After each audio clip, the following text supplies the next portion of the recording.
What the heck?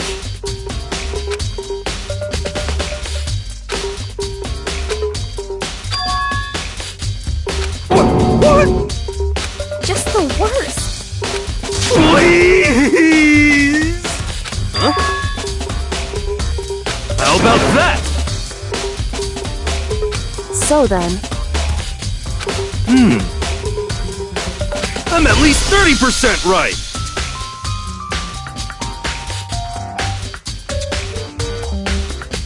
Correct. Please! What the heck?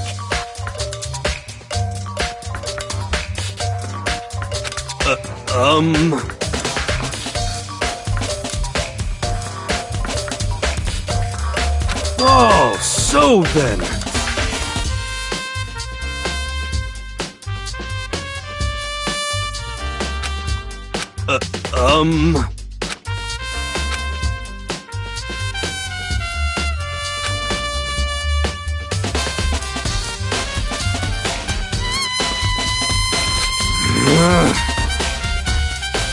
Hey...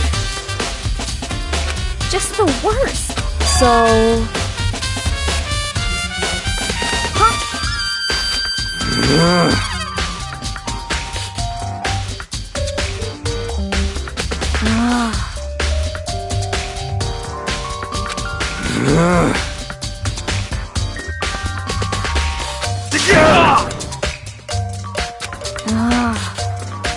Don't be mean! Just a second!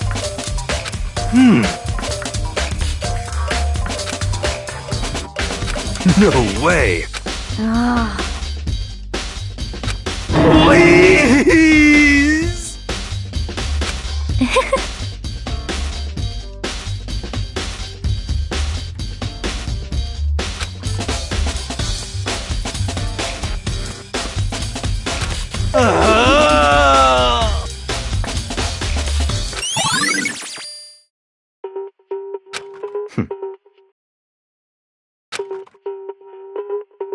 What the heck?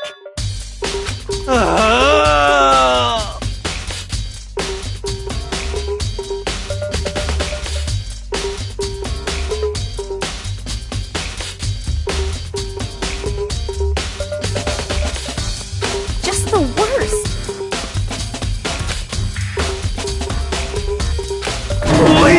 Please! What are you saying?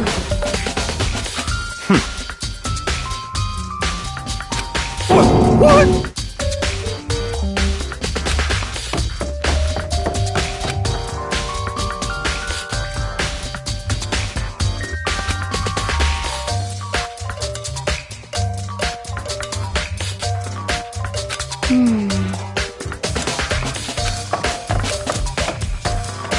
Makoto. It would seem...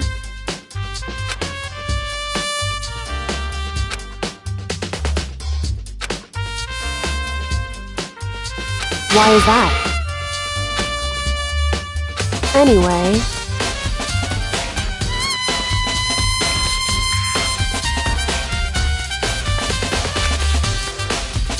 Shall we go? Hey.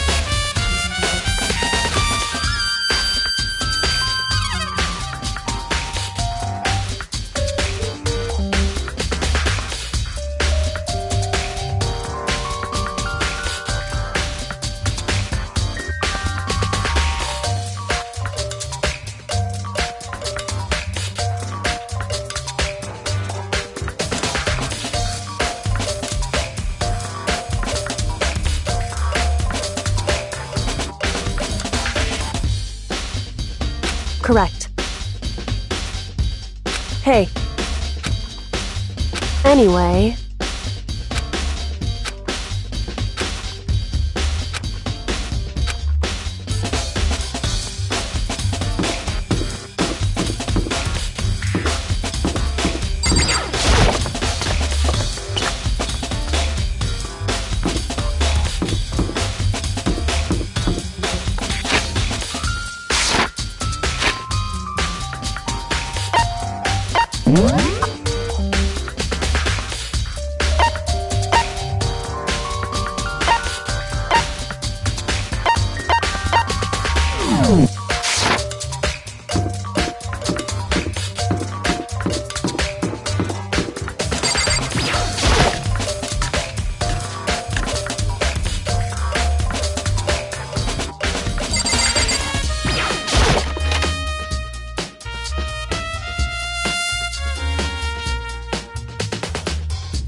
So then,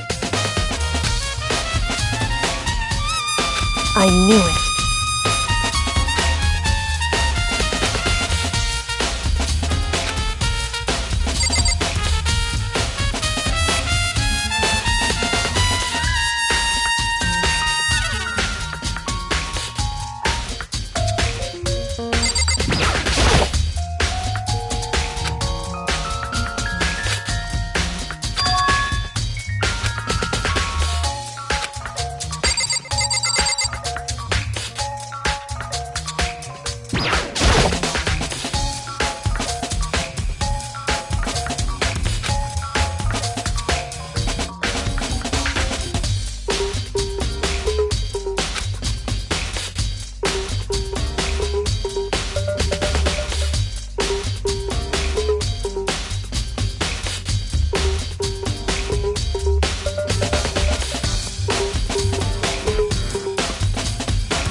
So then.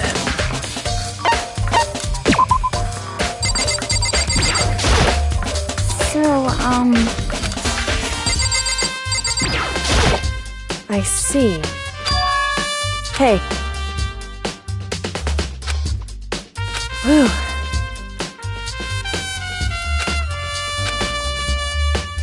So then.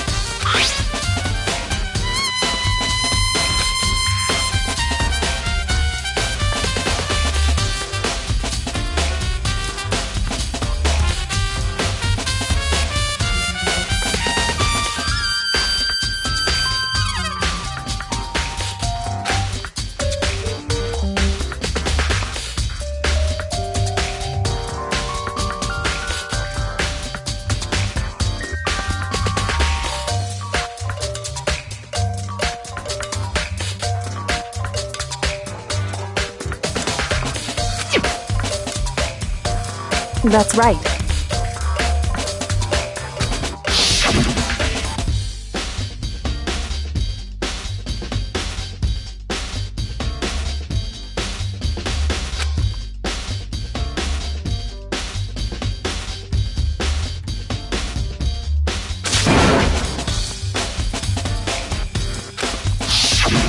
In other words,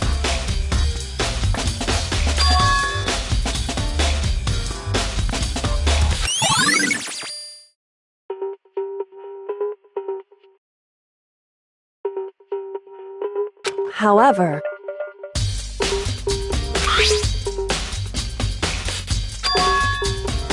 Makoto, because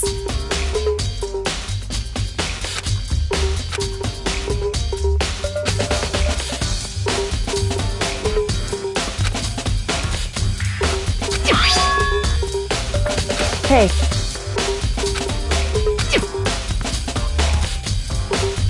Is that right? So then.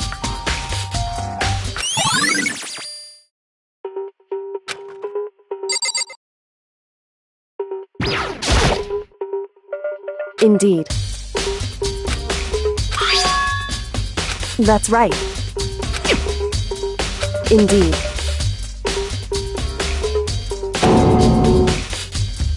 Why is that?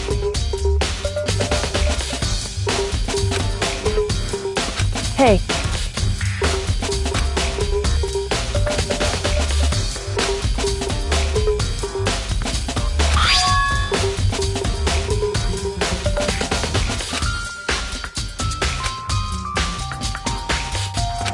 So...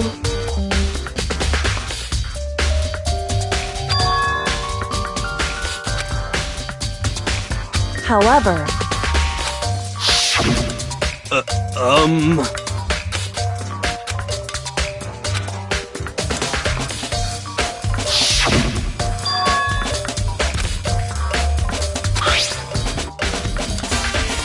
Is that right?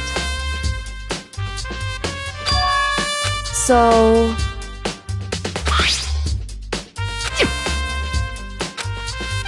Hey.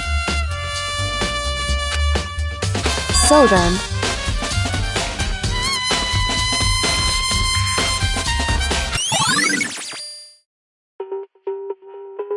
Hey.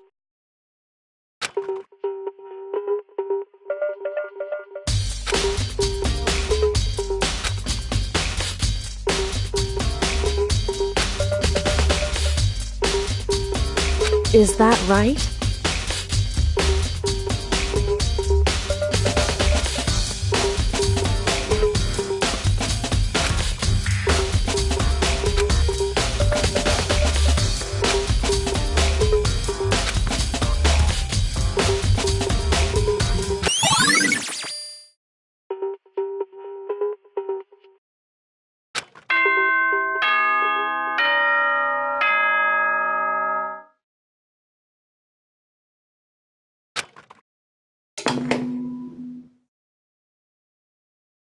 Are you excited? Are you pumped? It's time for the class trial to begin!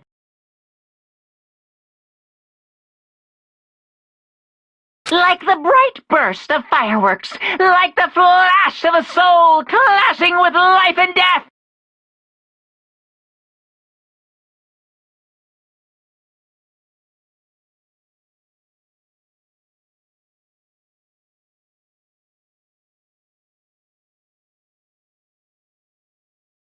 and so, with no further ado, everyone please meet at the usual spot!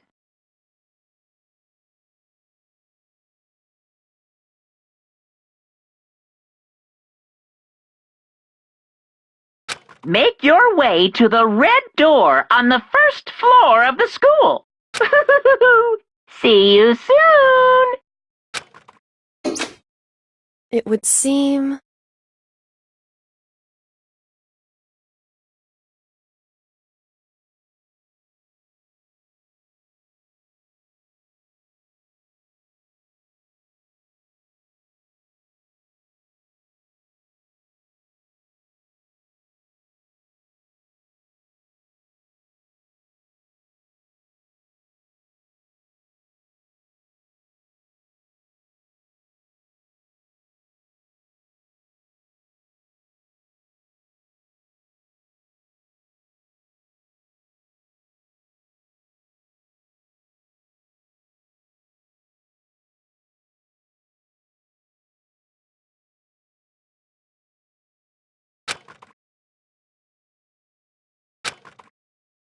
Shall we go?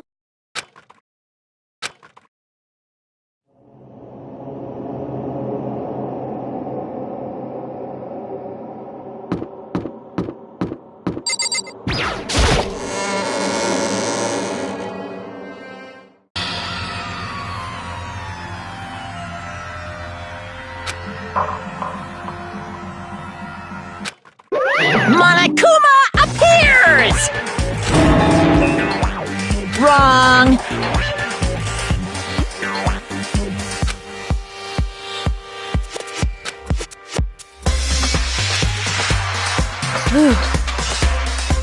Boy, tough crowd. Stop talking. Okay. Hey! Hey!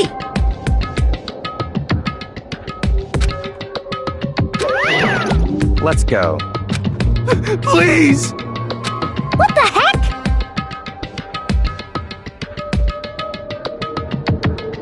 What the heck?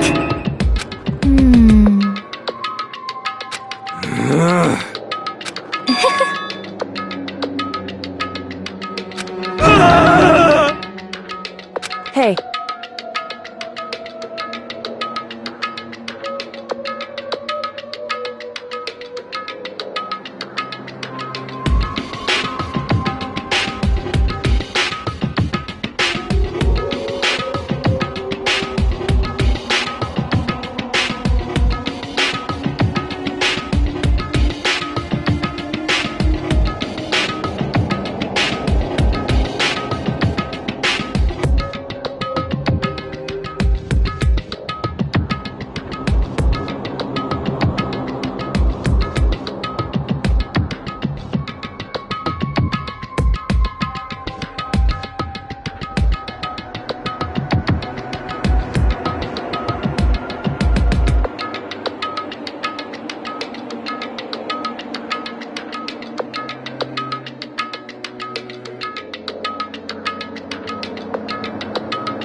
That's right.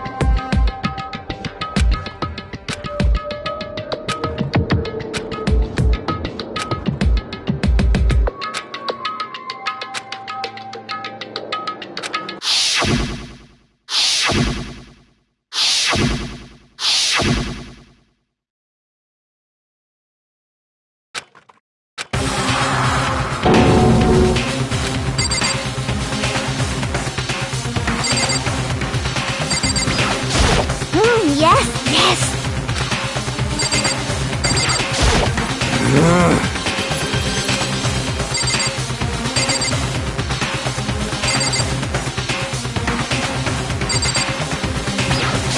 Hey,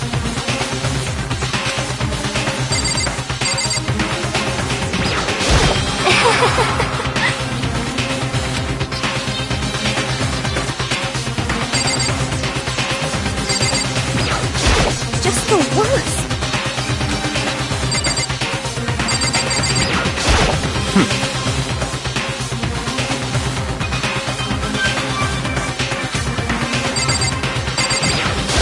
Damn.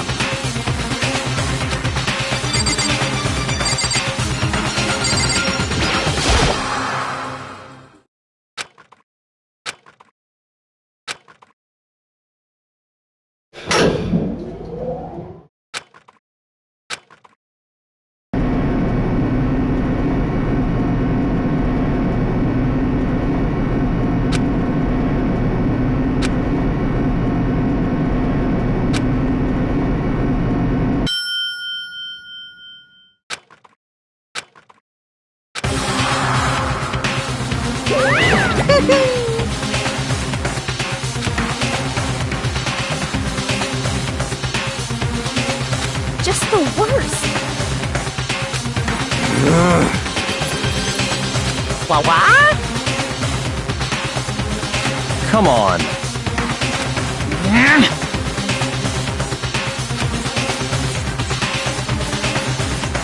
Yoo-hoo!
Let's begin with a basic explanation of the class trial. So, your votes will determine the results.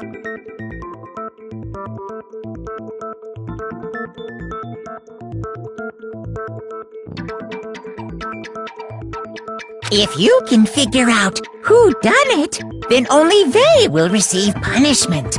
But if you pick the wrong one, then I'll punish everyone besides the blackened, and the one that deceived everyone else will graduate.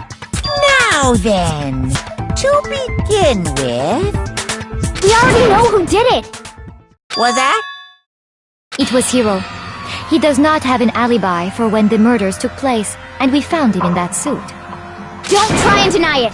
You killed them! I didn't! Someone knocked me out! I was asleep the whole time! I don't know anything about it! Shut your murdering mouth, murderer! Who are you calling a murderer? I am sorry to say, Hiro, but we do have evidence. Blueprints for the suit.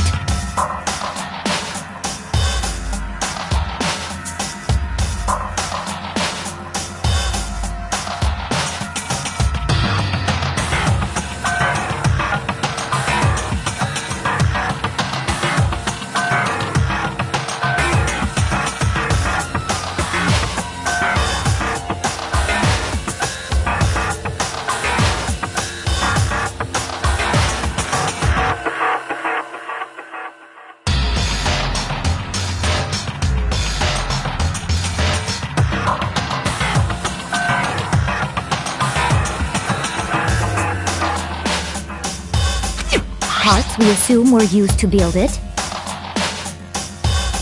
And all of it was found in your room. You have to admit, the evidence is quite It points to you as having created the suit and wearing it while committing crime after crime. How many times do I have to tell you? I don't know! I don't know!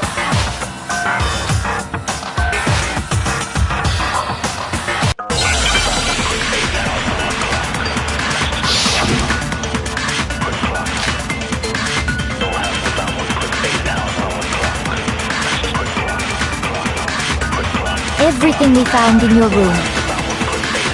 The blueprints, the suit parts, they are all proof enough that you are the culprit. I don't know anything about that stuff! It's not true! It's a conspiracy! Hiro, why? Why did you kill them? No! Just hold on a second!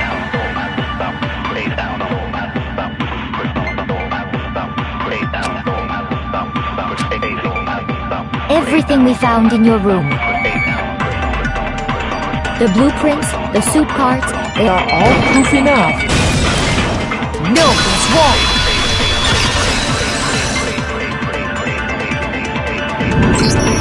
Are we sure Hiro really made those blueprints? What do you mean? Well, take a look at this. It's the note that Hiro wrote, asking everyone to meet up after Alter Ego disappeared. The handwriting's obviously different, wouldn't you say? When you compare it to the blueprints. There's no way you could think the same person made both of them.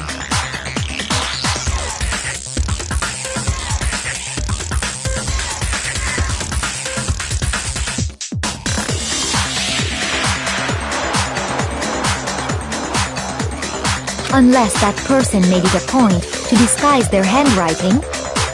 No, the differences are bigger than that, I think. Come on! I'm not smart enough to think of trying to change my handwriting anyway.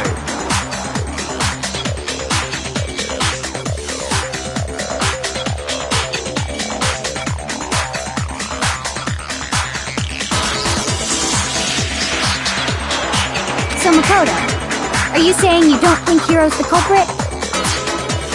And he is not the only one. I think Hiro's innocent as well. Then who was in that Robo-Justice suit? Is it like Hiro said? Was there really someone running around in a second suit? The suspicious individual hidden within the suit. Go ahead, Makoto. Tell them who it was. So, who was in the Robo-Justice suit?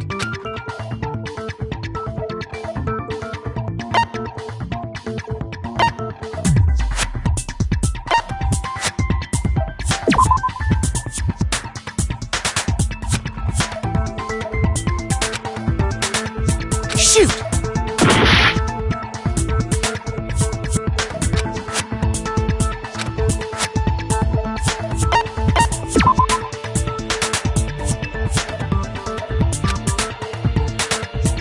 Shoot!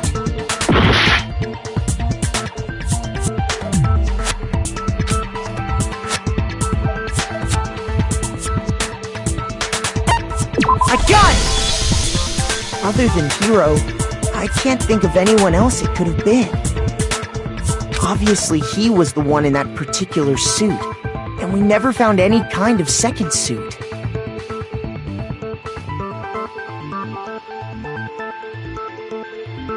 Then there can be no doubt.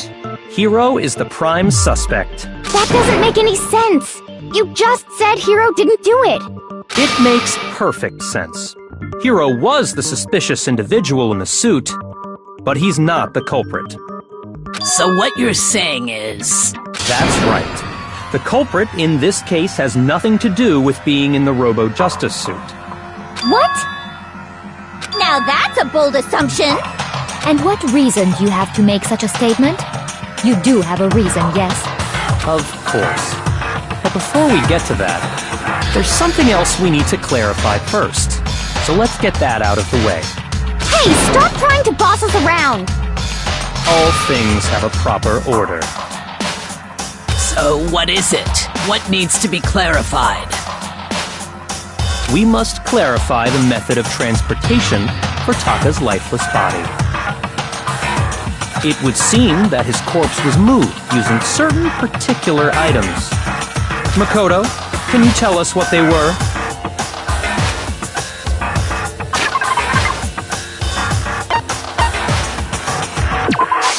I got it!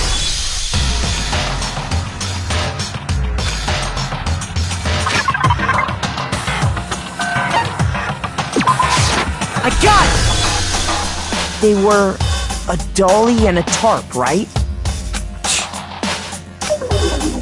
So, let's see if I can explain. Taka's body disappeared from the equipment room, and then we rediscovered it in the repository. And when we found it for the second time, it was wrapped in a blue tarp, right? It was the same tarp that, up until then, was stored in the equipment room. So the killer must have seen it there, and decided to use it when they moved Taka's body. That way, they wouldn't leave any bloodstains while they were moving it. Okay, that explains the tarp. And the dolly?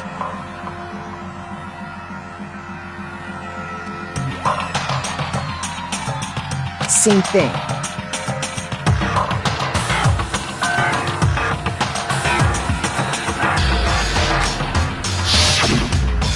I'm sure the dolly was in the equipment room when we first found Taka's body there.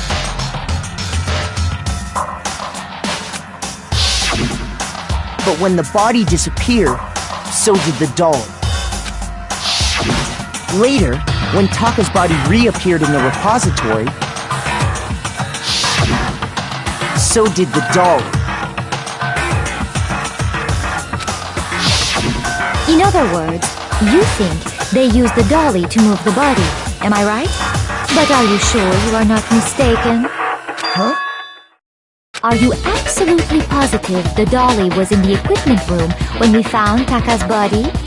That dolly was made specifically for moving large objects between the repository and the art room. It would be very strange indeed to discover it had made its way to the equipment room. Is it not possible that it was in the repository all along, and you simply didn't realize it? She's raised an objection. How do you respond? There is no shame in being wrong, and nobody expects much from you anyway. We have all accepted the fact that you rarely understand what is going on around you.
You have it wrong! I cannot agree! You are a fool. So pathetic. Lies will get you nowhere. Do your worst. Away with you! You miserable wretch! I cannot agree! You are a fool. Lies will get you nowhere. Do your worst, you miserable wretch! You have it wrong! I cannot agree! You are a fool! So pathetic! Lies will get you nowhere! Do your worst! Away with you! You miserable wretch! I cannot agree! You are a fool! Lies will get you nowhere! Do your worst! You miserable wretch! You miserable wretch! You have it wrong!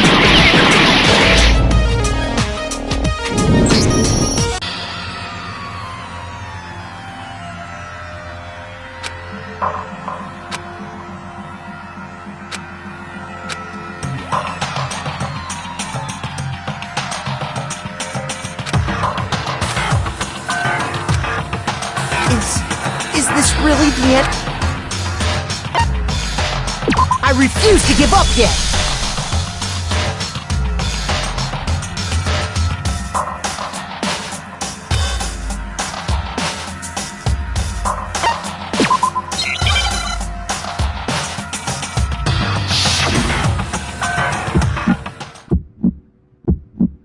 You have it wrong!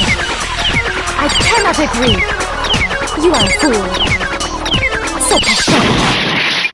Lies will get you nowhere! Do your worst! Away with you! You miserable wretch!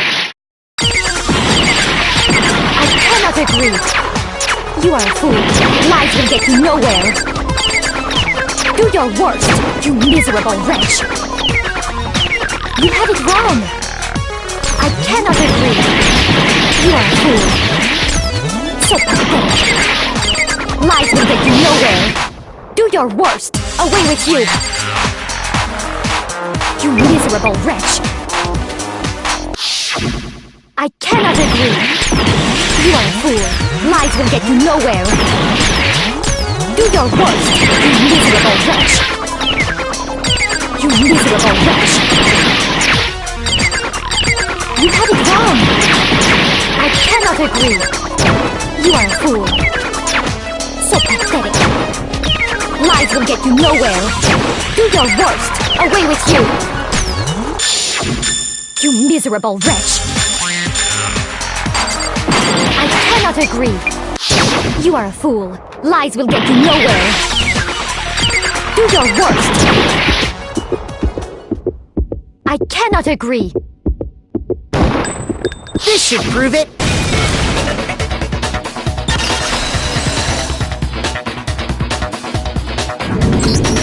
If you're asking for proof that the dolly moved, I have it right here. When I found the dolly in the repository, one of the wheels had a blood stain on it. There was a pool of blood in the equipment room with a tire mark in it that matched the dolly wheel's tread. The killer probably rolled the dolly through the blood on accident as they wheeled the body out of the room. And as the blood dried on the tire, they moved the body into the repository. So there's my proof that the dolly was used to move Taka's body.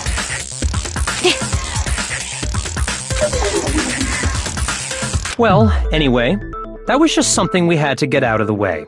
Let's get back to the main subject.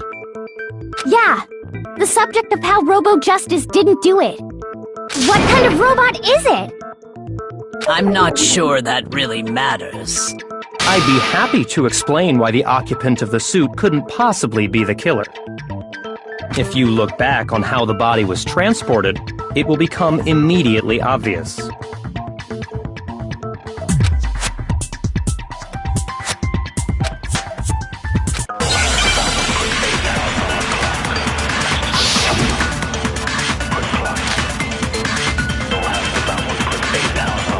As we know, Taka was killed in the equipment room.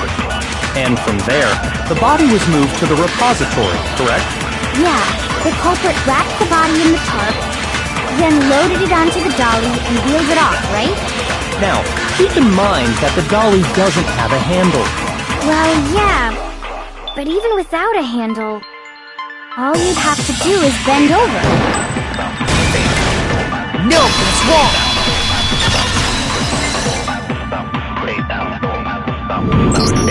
You're absolutely right that you could push a dolly without a handle if you stoop down low.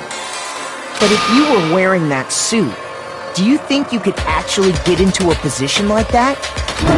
What do you mean? Think back to what you said when we were all checking out the suit together, remember?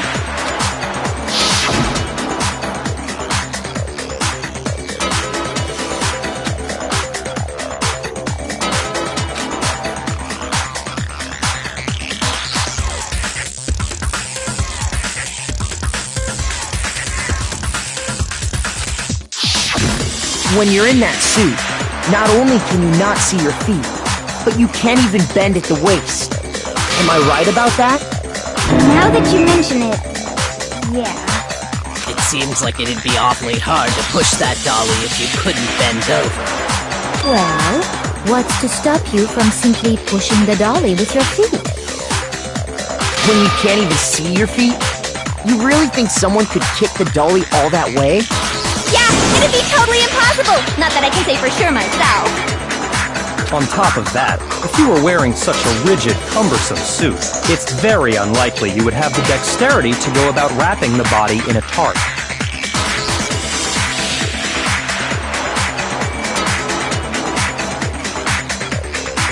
Well, I mean, isn't that just a matter of taking off the suit when you're ready to move the body?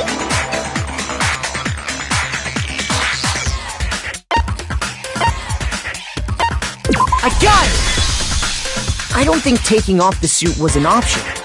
If you remember...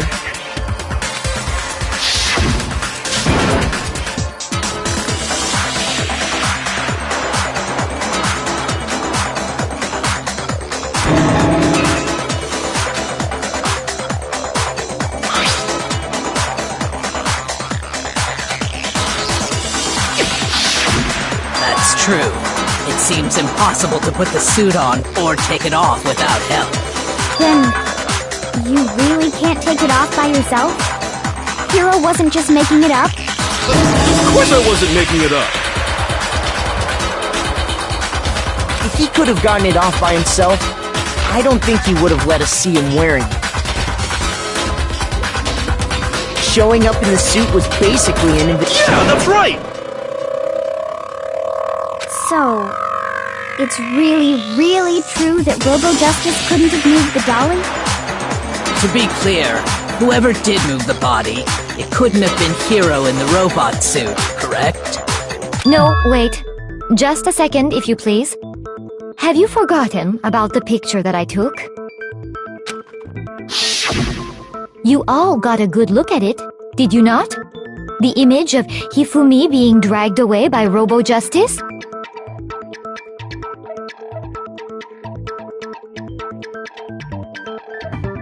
If whoever was in that suit is not the culprit, how do you explain that?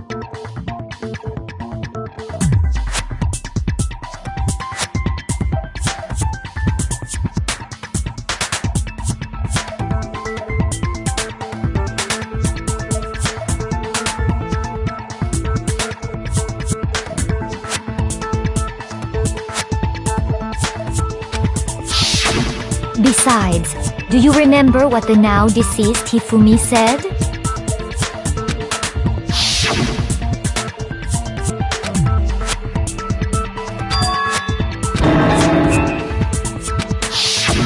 So long as those facts exist, the proper conclusion is beyond question. The individual inside the suit and the culprit are one and the same. It was Hiro, without a doubt. Yeah, that's gotta be right. Hold on a second! It's still far too early to reach that conclusion. Besides, there's no hurry to decide who did it. Before we rush to a verdict, shouldn't we explore every single possibility? Instead of seizing on one viewpoint, the truth is uncovered by analyzing things from every angle. Perhaps, but where do we go from here? Let's review this series of unfortunate events from the beginning. Maybe we'll uncover something new.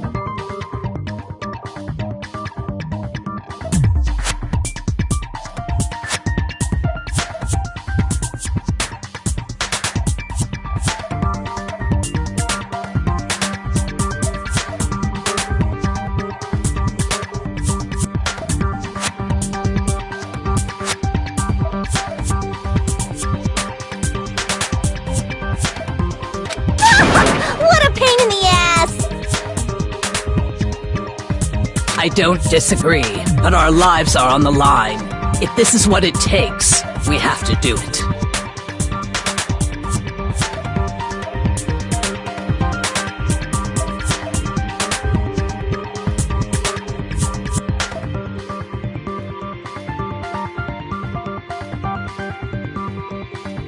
Plus, maybe we'll get to find out where the heck Kyoko was when everything went down.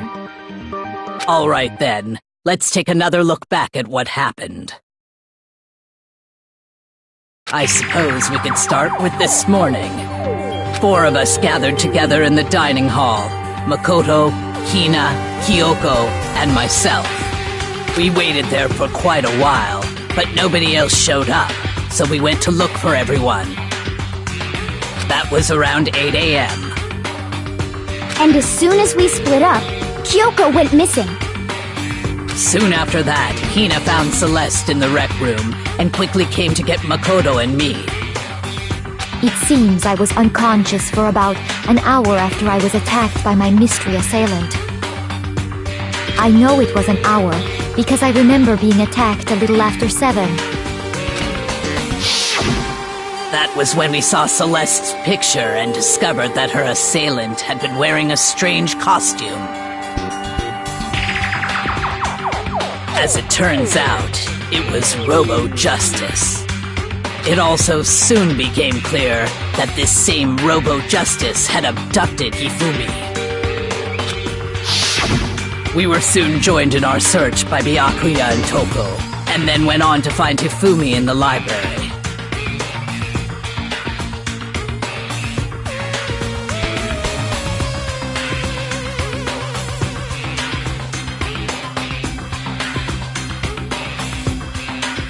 He was injured, so we took him to the nurse's office and resumed our search for the suspect.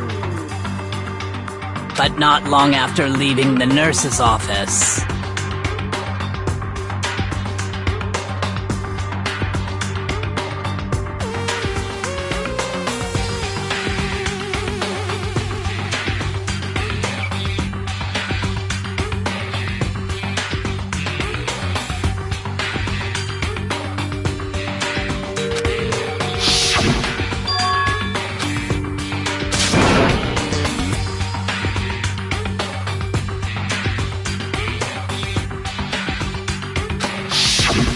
When Celeste told us that, we decided to split up and search the second floor. And soon after that, I saw someone moving around on the 3rd floor. and I yelled out to everyone as soon as I did.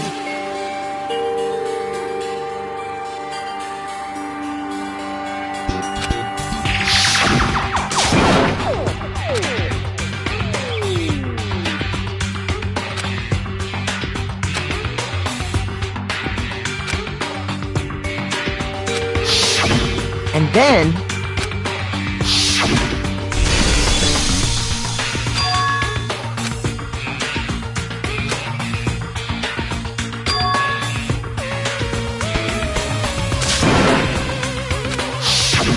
At that point, we decided to divide up into two groups. Celeste, Hina, and I went back to the nurse's office, while Sakura, Byakuya, and Toko chased after the suspect. When we got back to the nurse's office, we found Hifumi, dead. And that's when we heard the body discovery announcement. I left Celeste and Hina there and headed back to the third floor to let the others know what had happened.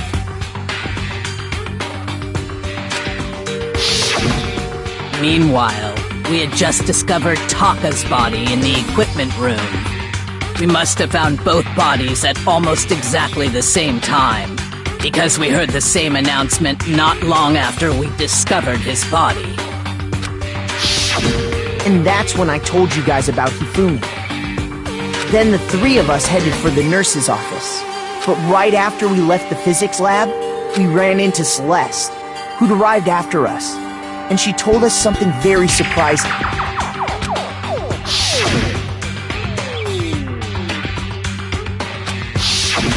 We rushed back to the nurse's office and saw that she was right.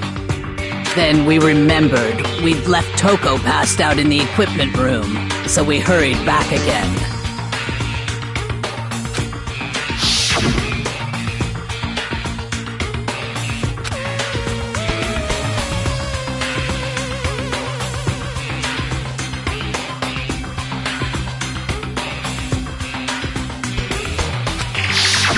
But when we got there, we discovered that now Taka's body had also gone missing. Next thing we knew, we were searching the school for two missing dead bodies. And after some time... Celeste informed us that she'd found the bodies, and we all headed to the repository.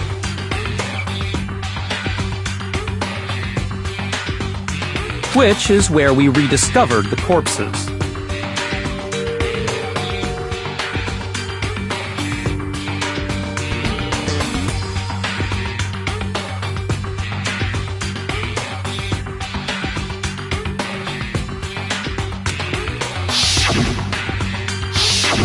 I think that about covers it.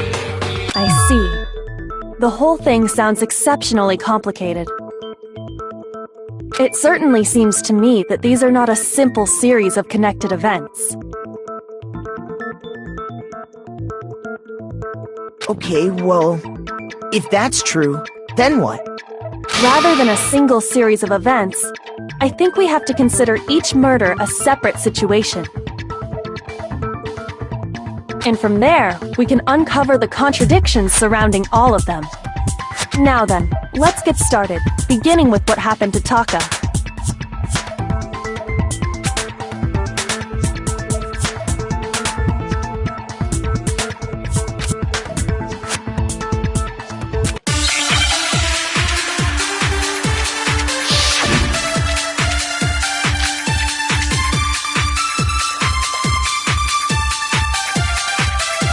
So, regarding Taka's death, I wonder if he died before Hifumi, or perhaps it was after? We already know what order they were killed in. Taka came last. What makes you say that? Because of the numbering of the Justice Hammers. Shoot! So, regarding Taka's death, I wonder if he died before Hifumi, or perhaps it was after? We already know what order they were killed in. Taka came last. What makes you say that? Because of the numbering of the Justice Hammers. It's true that Hifumi was killed with Justice Hammer 3, while Taka's death came from a swing of Justice Hammer 4. See? So it's obvious Taka came after.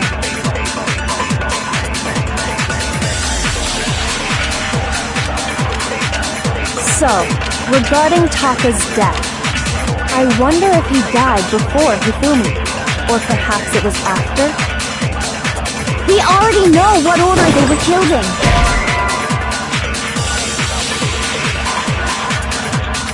Shoot!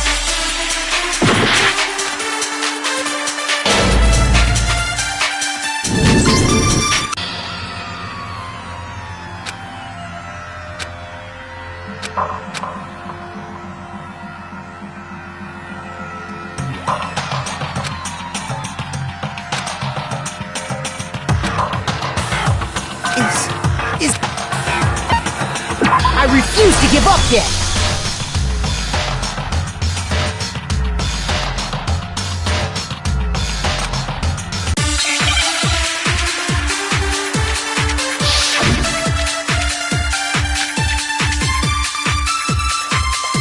So, regarding Taka's death, I wonder if he died before Hifumi, or perhaps it was after? We already know what order they were killed in. Taka came last. What makes you say that? Because of the numbering of the Justice Hammers. It's true that Hifumi was killed with Justice Hammer 3, while Taka's death came from a swing of Justice Hammer 4. See? So it's obvious Taka came after.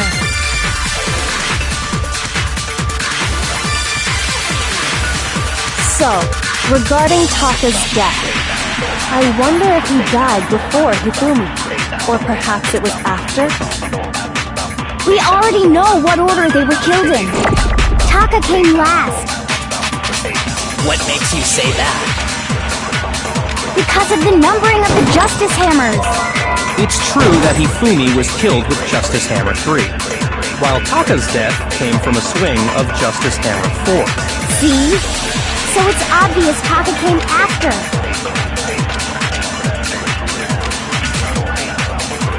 So, regarding Taka's death, I wonder if he died before Hifumi, or perhaps it was after? We already know what order they were killed in. Taka came last. What makes you say that? Because of the numbering of the Justice Hammer. No, that's wrong!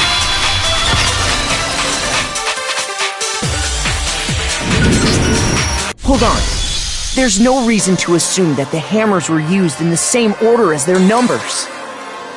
If anything, that's just another way the killer tried to disguise their actions. So you're saying the culprit wanted us to think the hammers were used in order, but in reality Taka was killed before Hifumi? Okay then, let's see the proof.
Now I understand!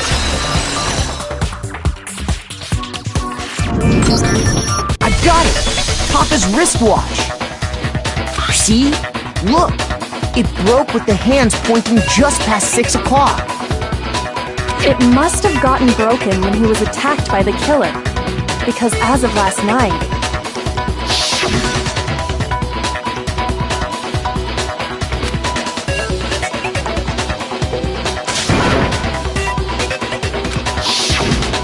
So if it wasn't broken after 6 last night, then he must have been attacked around 6 this morning. And that would be his official time of death. But if that's true, then he was killed well before Hifumi. And before Celeste was attacked this morning, which happened around 7. That's right. Taka was killed before any of the other incidents took place. That simple fact slipped past all of us. We made the wrong assumption about the order of events, all because of those justice hammers. That's exactly why the culprit wrote the numbers on each hammer and had them increase in size. That way, when we saw how they were used in each incident, we'd easily make that wrong assumption. Now, if Taka was killed around 6, then everyone's alibis for his murder go out the window. Because when he was killed, we hadn't met up in the dining hall yet. That may be true in the case of Taka's murder, but all of our alibis still hold true for Hifumi's death. That's right. With him, at least, we're all safe.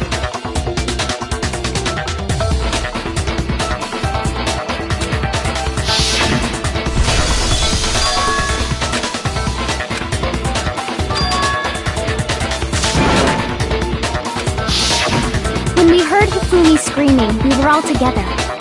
Except for Hiro and Kyoko. Then we all ran down to the nurse's office, and that's where we found his body.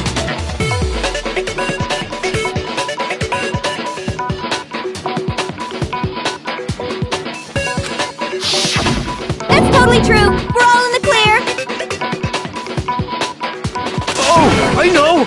They must have recorded him screaming on a tape or something, then played it later on! If that's true, where's the tape? I don't know. Don't just go making stuff up!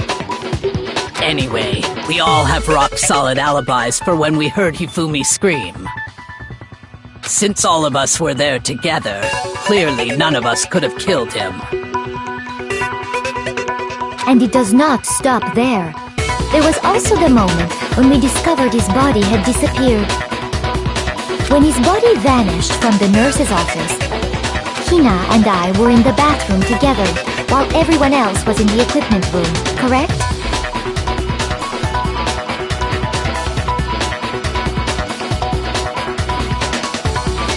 And then, there's the disappearance of Taka's body from the equipment room.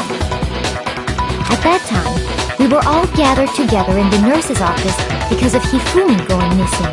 Well, don't forget, I was passed out in the equipment room the whole time! Wait, then what if Genocide Jill did it? She could have dragged Taka's body out of there right then!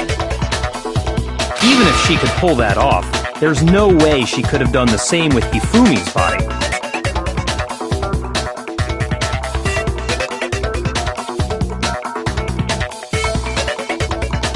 Because, as we just established, she was passed out in the equipment room when his body disappeared. Besides, I didn't do either of them anyway! In other words, it is impossible that any of us could have killed Hifumi or moved either of their bodies. On the other hand, Hiro and Kyoko had disappeared, so they most certainly could have done those things. So what now, Kyoko? For now, we can't get fixated on who did it, or we'll just keep going around in circles. So instead of who, I propose we start talking about how. In particular, I think we need to figure out how Hifumi's body got moved. That's true. We searched everywhere, but we couldn't figure out how to explain his body disappearing. And according to what Celeste said,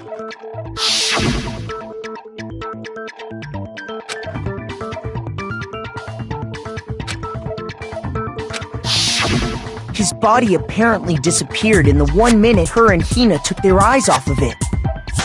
But to carry that much weight from the first floor up to the 3rd in that short amount of time? Oh man, yeah! There's no way! It'd be impossible!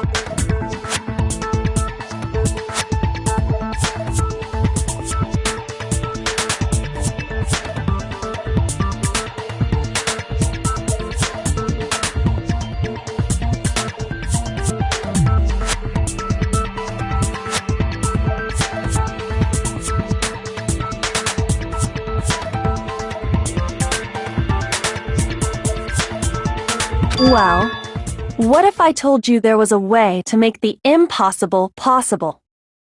What? How?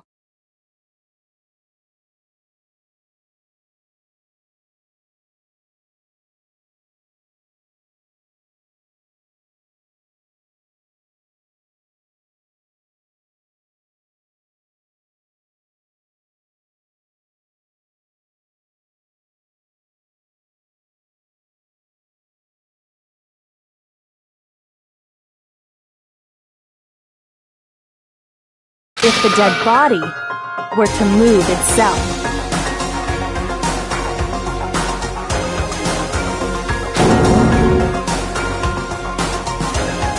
The dead body moved on its own?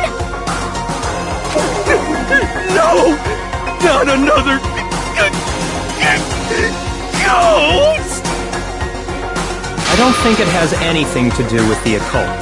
I think what she's implying is, we thought Hifumi was dead, but perhaps in reality he was still alive. He was... alive? Are you saying Hifumi wasn't carried out of the nurse's office, but simply walked out on his own? But I mean, we found his body. He was dead. Perhaps he was simply playing dead. That it isn't possible.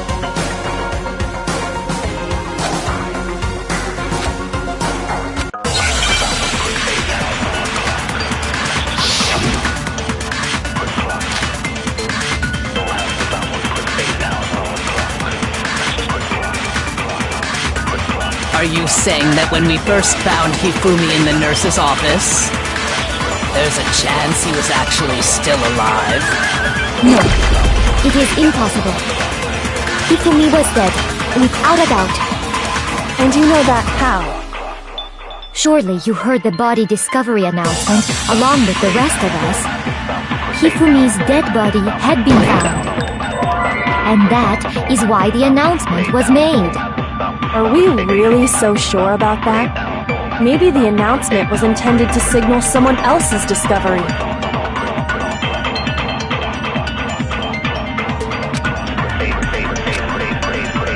Are you saying that when we first found Hifumi in the nurse's office, there's a chance he was actually still alive? No, it is impossible. Hifumi was dead, without a doubt. And you know that how? Surely you heard the body discovery announcement along with the rest of us. Hifumi's dead body had been found. And that is why the announcement was made.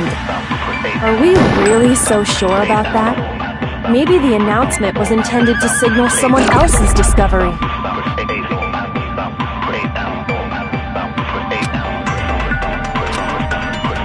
Are you saying that when we first found Hifumi in the nurse's office, there's a chance he was actually still alive?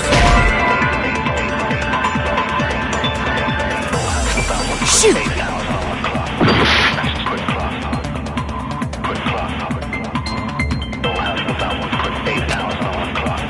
Are you saying that when we first found Hifumi in the nurse's office, there's a chance he was actually still alive?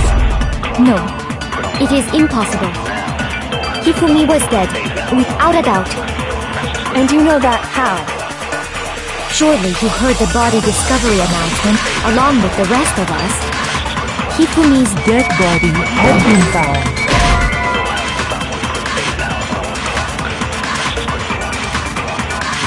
Shoot!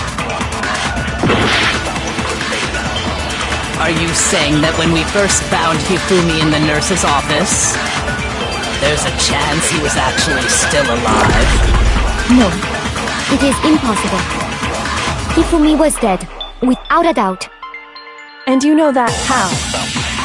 Surely you heard the body discovery announcement along with the rest of us. Hifumi's dead body had been found. And that is why the announcement was made. Are we really so sure about that? Maybe the announcement was intended to signal someone else's discovery. Shoot!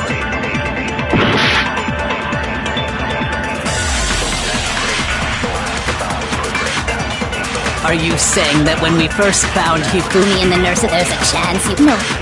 Because Hifumi was dead. And you know that how? Surely you heard the body discovery announcement. Hifumi's dead body had been found. And that is why the announcement was made. Are we really so sure about that? Maybe the announcement was intended to signal someone else's discovery.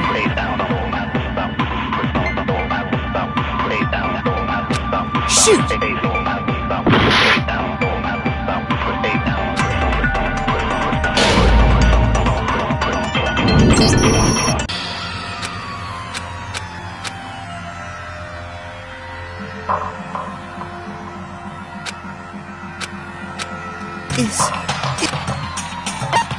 I refuse to give up yet!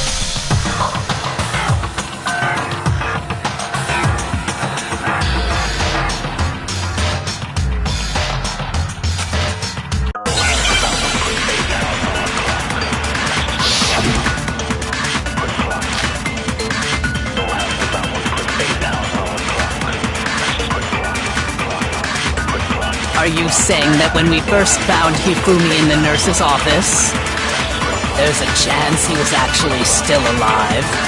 No, it is impossible. Hifumi was dead, without a doubt. And you know that how? Surely you heard the body discovery and Hifumi's dead, and that is... Are we real? Maybe the announcement was intended to signal someone else's discovery.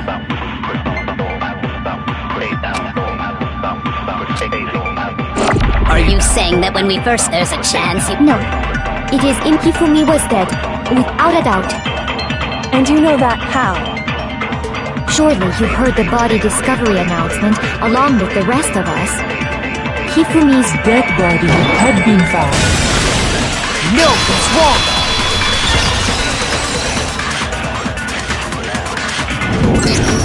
Was the body discovery announcement that was made really intended for Hifumi?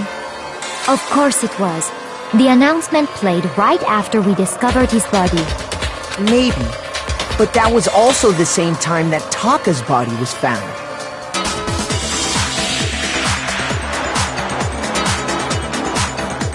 That's right. It wasn't long after finding his body that we heard the announcement. So there's a good chance we've made a mistake in there somewhere. I think we've confused whether the announcement was for Hifumi or Taka. First of all, if 2 bodies had been found, there really should have been 2 announcements. Maybe Monokuma simply got lazy and rolled them together into one. What do you say, Monokuma? Any comment? Well, it's a very sensitive issue, so I can't go into too much detail. But what I can say about the body discovery announcement is that it's only broadcast when 3 or more people find a dead body for the first time. That didn't answer our question, man. We're asking if you're a lazy bum. No, actually, that was plenty. He said it's only broadcast when a body is discovered for the first time, which means even if we find the same body again later, he won't make the announcement again.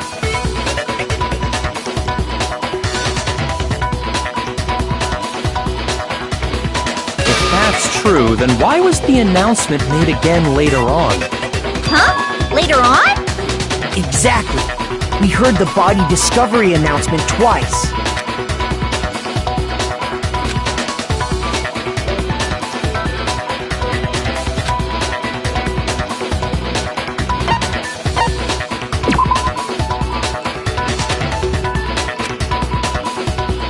Shoot!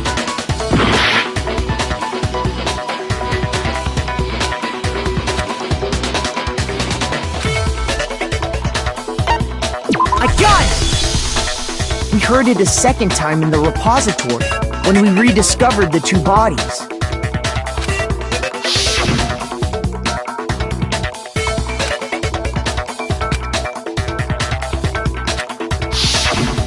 It didn't seem weird at the time, but it contradicts what Monokuma just told us, doesn't it? Exactly.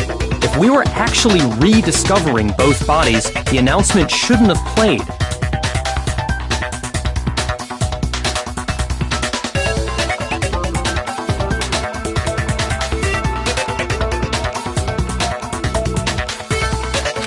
reality.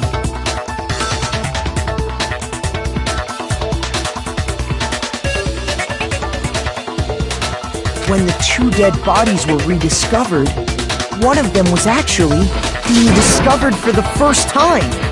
So, when we found Hifumi the first time in the nurse's office, he wasn't actually dead yet. Meaning, he wasn't actually found dead until we came upon him in the repository. And that's just part of it.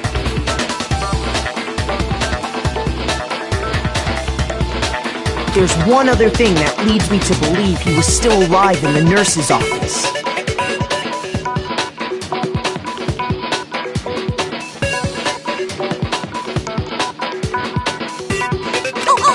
I know!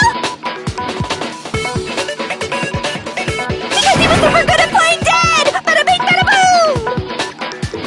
That is the worst logic I have ever heard. But honestly, I do not think there's anything that can prove he was still alive.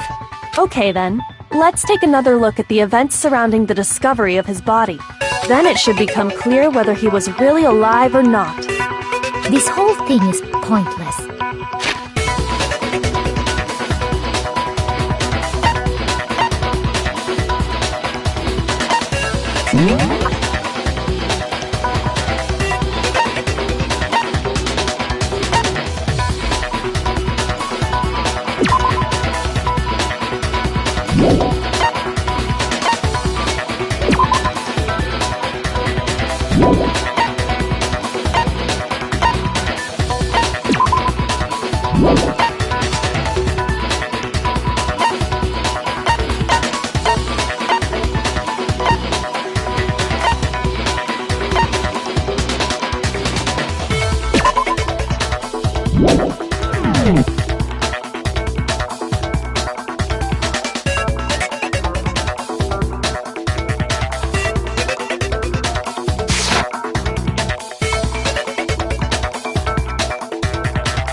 Well, here's one thing we do know.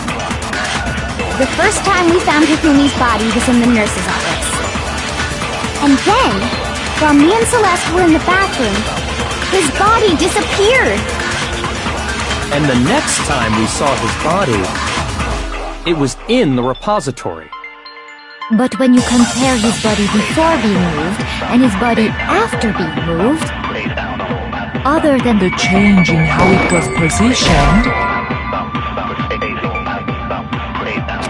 Shoot! Well, here's one thing we did. The first time we found him, and then his body And the next time, it was in. But when you compare his body before... Other than the change in how it was positioned, there was no notable difference. No, that's wrong!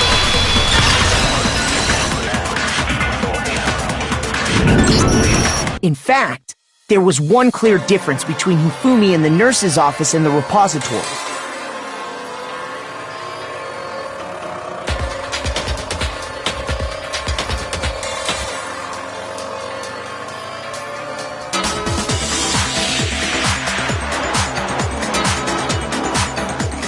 His glasses.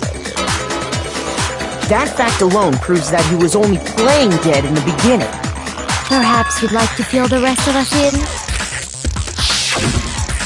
When we found Hifumi in the nurse's office, his glasses were covered with blood.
But when we found him again later in the repository,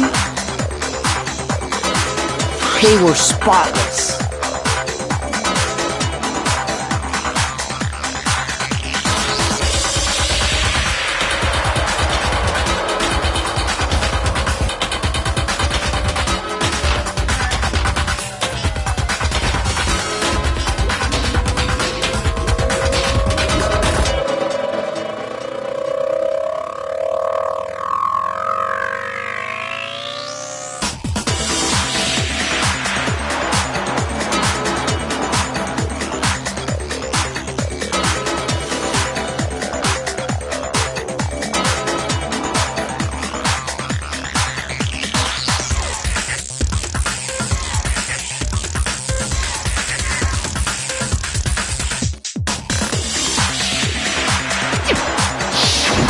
And I found the item he used to wipe them clean in the nurse's office trash can.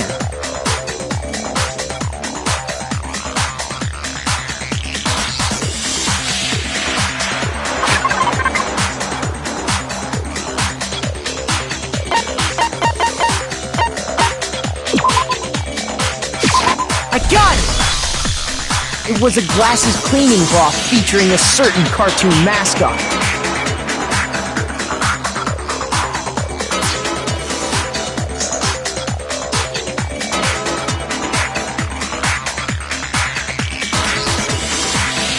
One look at the bloodstain on the cloth should make things clear. This piece of cloth was used to wipe Hifumi's glasses clean.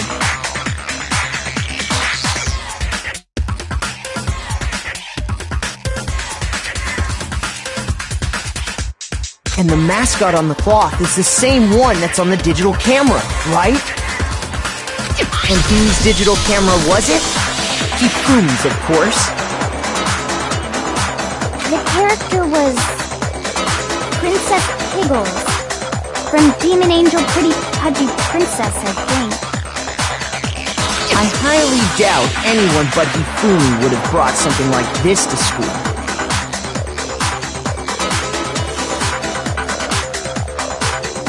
I see your point, and the only people here who wear glasses are...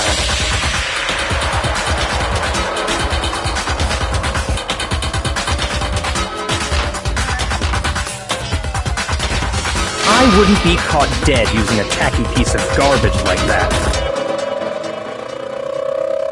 A few tissues is all I need to keep my glasses clean. Then there's no question. It belonged to Hifumi. So what you're saying is... What I'm saying is, the blood on his glasses was wiped away using his own glasses cleaning cloth. Even if that is true, it does not mean he wiped the blood off himself. But who would benefit from a clean pair of glasses other than the glasses owner? That's a good point. Then it must have been him, right? So let's assume that Hifumi was still alive in the nurse's office. He pretends to be dead. Then when he's alone, he wipes his glasses clean so he can see. Then he stands up and walks out on his own 2 feet. And with that, the impossible task of moving his copious corpse becomes possible, wouldn't you say? But then, if he was just pretending to be dead...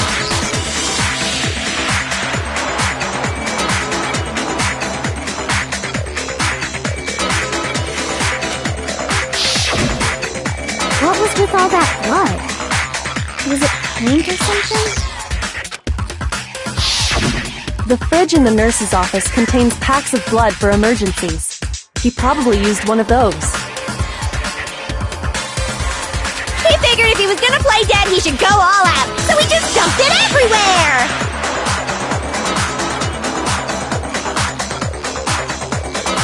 But he got crazy with it and had to wipe his glasses off when he was done! God, what an idiot!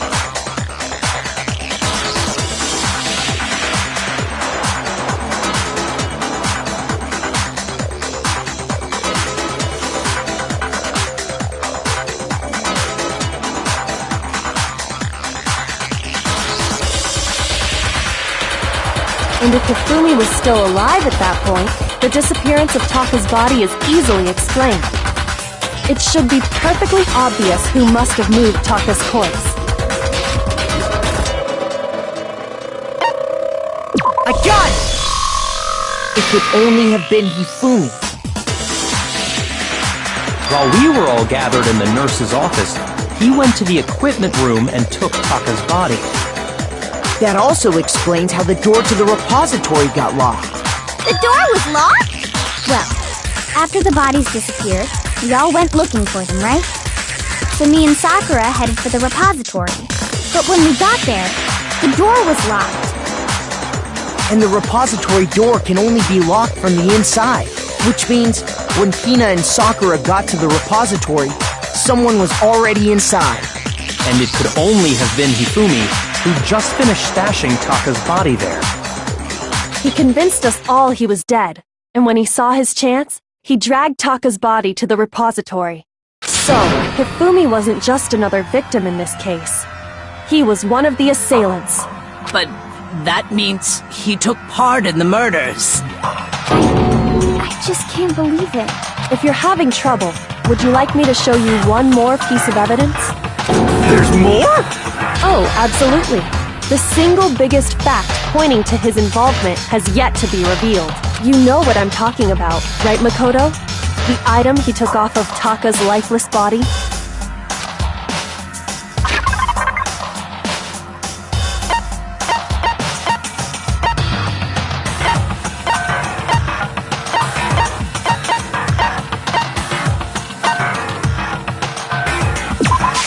I got it!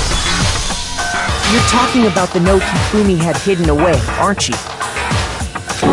Hidden note? That's right. We found it stuffed in his pants. What? In his pants? Yes, his pants. Okay, well, forget about the pants for now. Take a look at what the note says.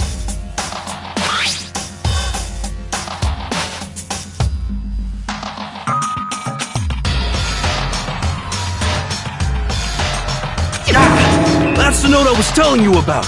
The one that told me where to go. Huh? Wait, this one's a little different. In my note it said, Monokuma can't find out, so don't tell anyone else for now. Let's meet in the rec room at 1 a.m. I see. Then this note isn't the same one Hiro got.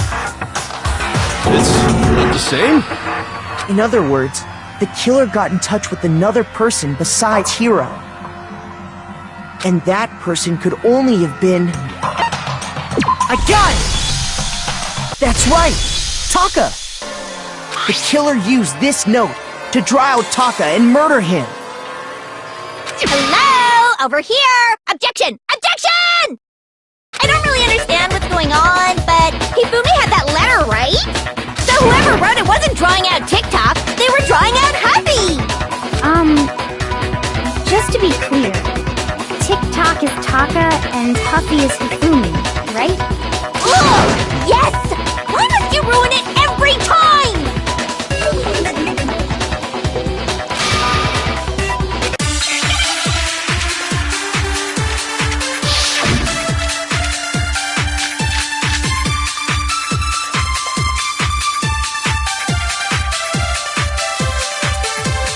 Huffy had the note, right?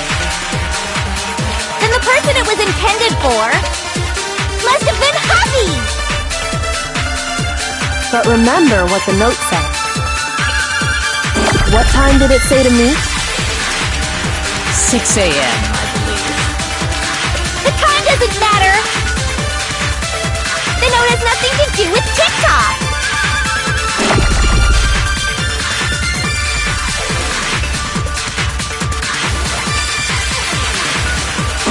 Huffy had the note, right? Then the person it was intended for must have been Huffy! But remember what the note said.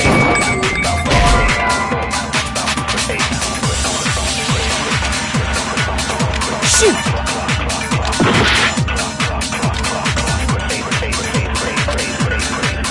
Huffy had the note, right? Then the person for must have been hockey! But remember what the note said. What time did it say to meet? 6 a.m., I believe. The time doesn't matter! The note has nothing to do with TikTok!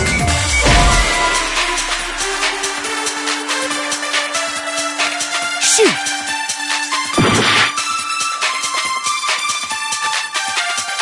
Puppy had the note, right? Then the person it was intended for must have been Hoppy! But remember what the note said.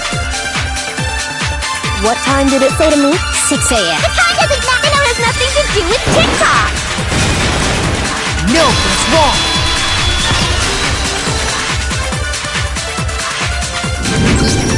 No, there absolutely is a connection. What the hell are you talking about? The note said to meet at 6 a.m., which is the same time Taka was murdered. We've already proven that using his wristwatch. But there's more. Look where the note says to meet. The equipment room, right? Which is where Taka was killed. I see. So, Taka was murdered at both the time and place written in the note.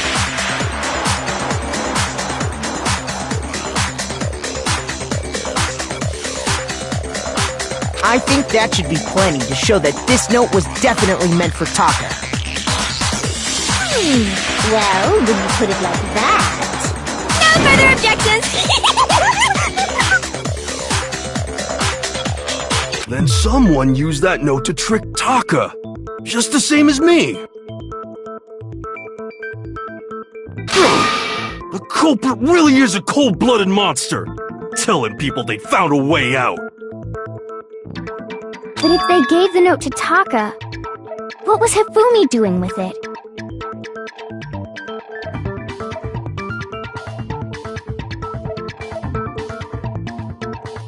Stuffed down his pants, no less! Most likely, Hifumi stole it off Taka's corpse after he died. Huh? He stole it? Where's your proof? Go ahead, show us.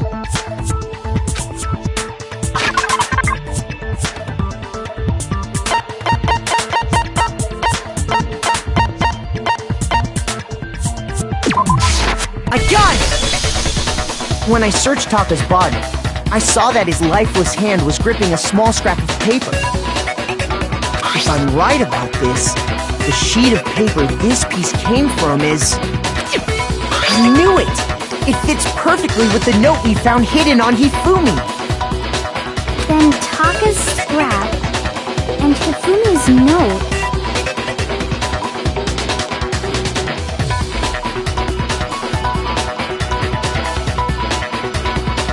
Yup, they're from the same piece of paper. Hifumi had the note meant for Taka, while Taka's corpse still grasped a small piece of that note. There's only one way to explain it. Taka died clutching the note. Hifumi tried to free the note from its death grip, leaving behind only one small scrap. Did I get all that right? That means Hifumi knew the note was important.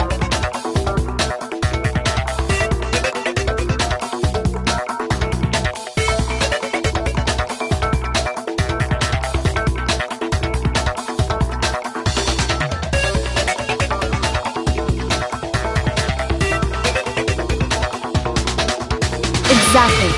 Which proves that he was an accomplice in the murder. Whoa. Yeah. After seeing all this, Hifumi was super involved in this whole thing for sure.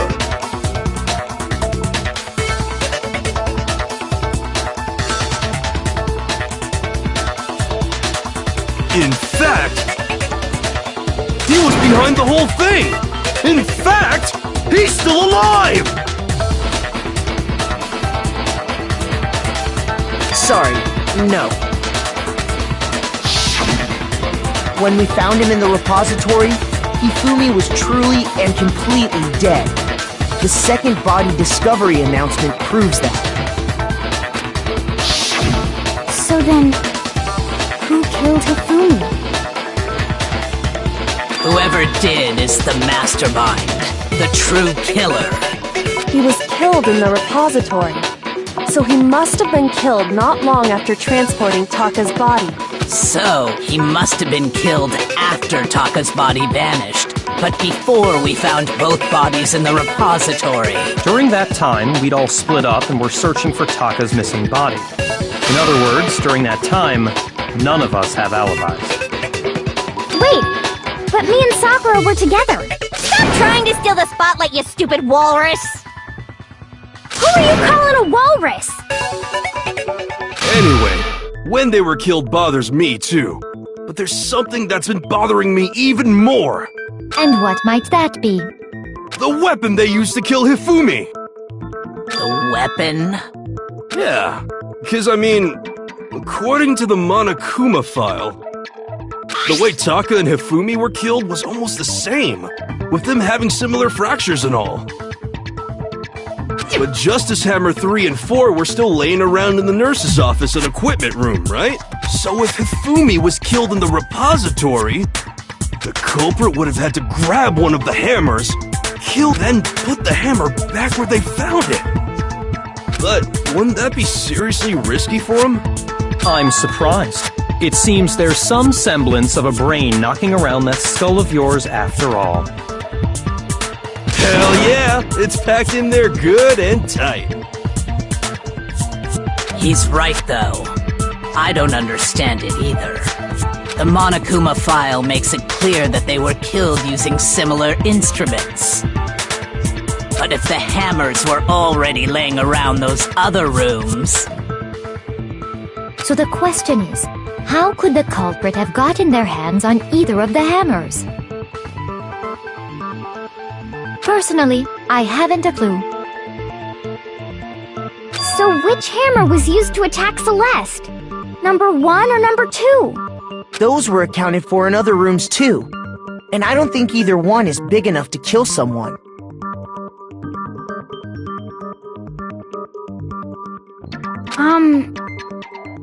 Then,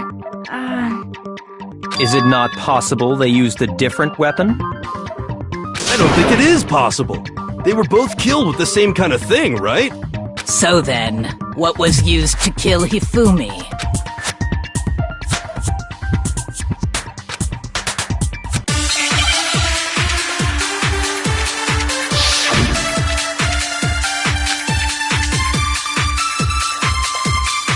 What was used to kill Hifumi?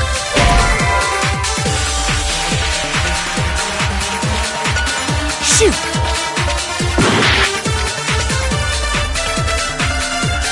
What was used to kill Hifumi? Was it Justice Hammer 3? Maybe Justice Hammer 4? Well, whatever it was, there's one thing we have to figure out. How was the culprit able to move around so freely with the weapon?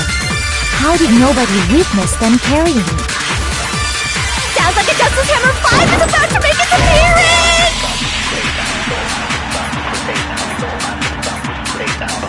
Shoot!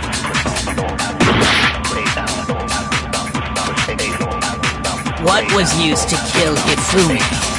Was it Justice Hammer 3? Maybe Justice... Well, there's one, how was the culprit? How did nobody... Sounds like a Justice Hammer! Check out murdergear.com/hammertime for more info! Well, one thing seems pretty clear. The murder weapon had to be one of the Justice Hammers! No, it's wrong!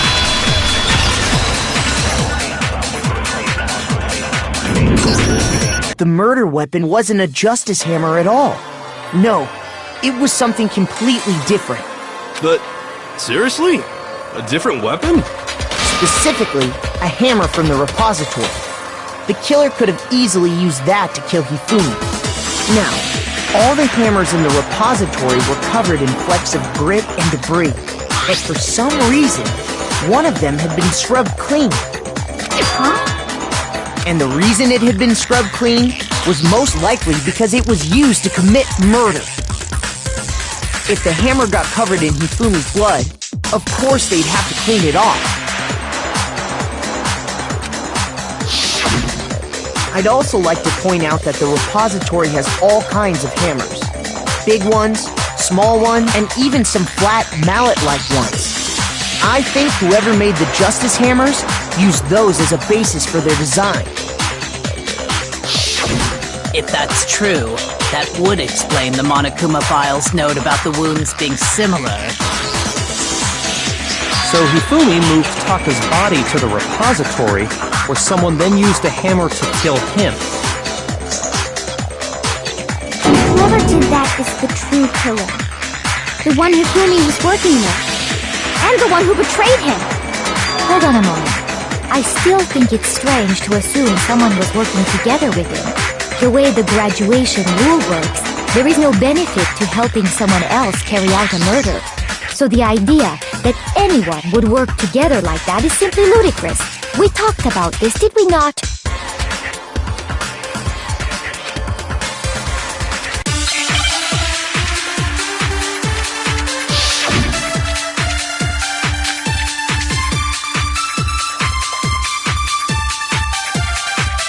Based on the rules that have been laid out for us, even if more than one person is complicit in the murder, only the one who actually carried out the act can graduate and survive.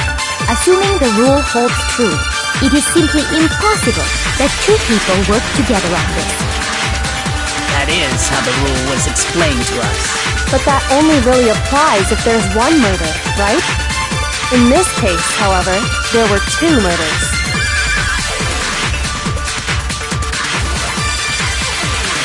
Based on the rules that have been laid out for us, even if more than one person is complicit in the murder, only the one who actually carried out the act can graduate and survive. Assuming the rule holds true, it is simply impossible that two people work together on this. That is how the rule was explained to us. But that only really applies if there's one murder, right? In this case, however, there were two murders.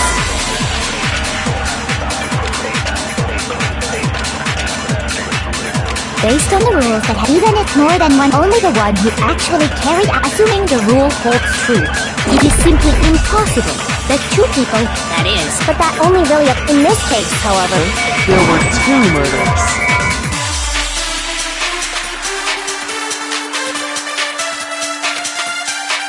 based on the rules that have been laid out for us, even if more than one person is complicit in the murder, only the one who actually carried out the act can graduate and survive. Assuming the rule holds true, it is simply impossible that two people work together on this. That is. But that only really applies if there's one murder. In this case, However, there were two murders.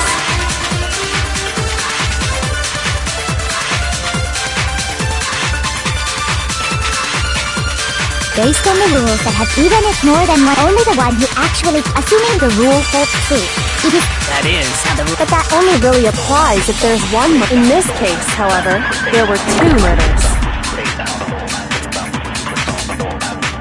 based on the rules, even if more than one person, only the one who actually carried out the act can graduate and, assuming the rule holds true, it is, No, that's wrong!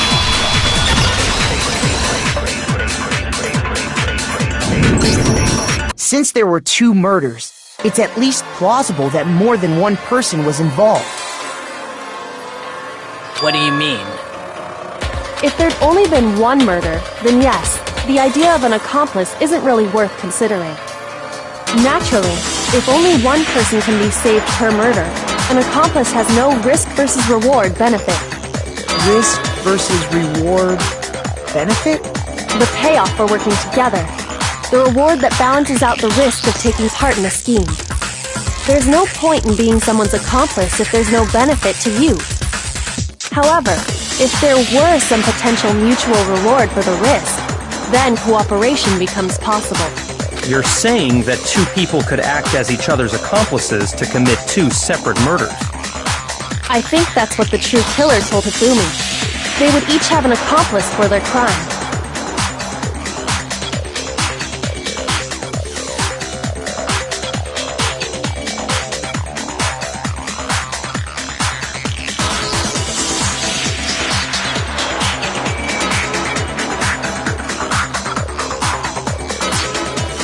And based on the case's events, Hifumi would have been the first one to act, murdering Taka.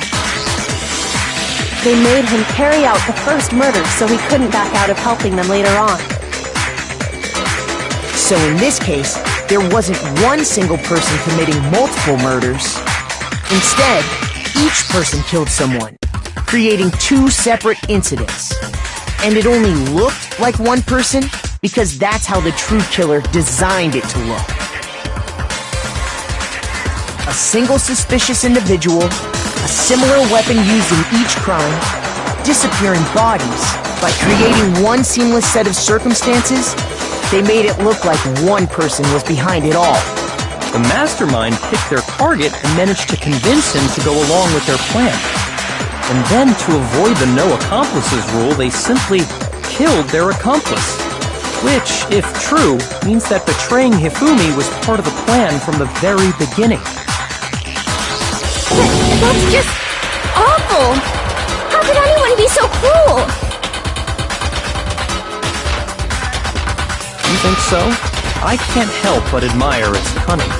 Still, their choice of accomplice seems odd.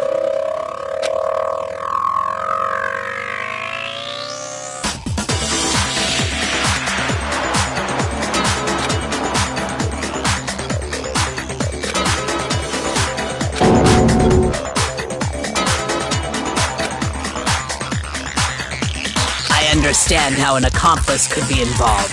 But then, who was the one pulling Hifumi's strings? That's problem numero uno right now!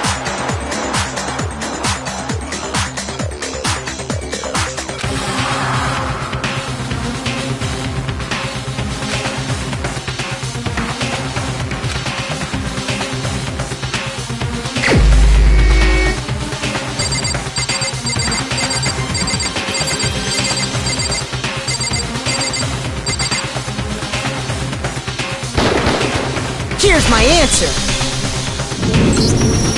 It was Celeste. So I'm the suspicious individual now, am I? I really do hate this kind of joke. A joke? I wonder.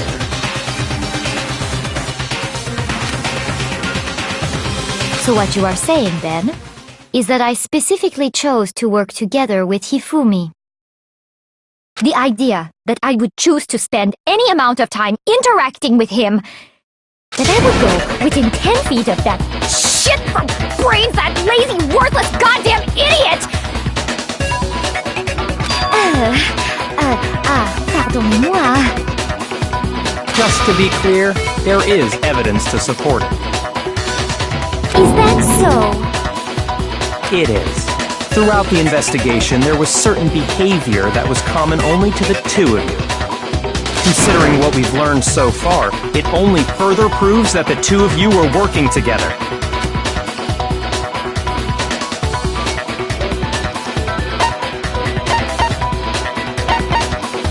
I got it! The behavior they had in common has to do with the suspicious individual in the suit, doesn't it?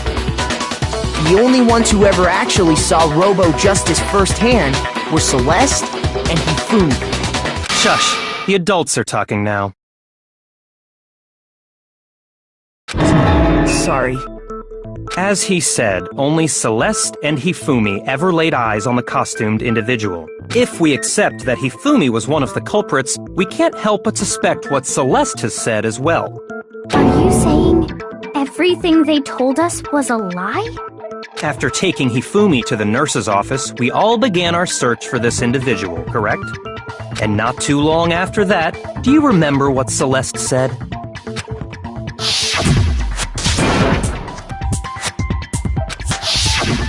We headed to the second floor specifically because of what she claimed to have seen. Next, to draw us all to the physics lab up on the third floor,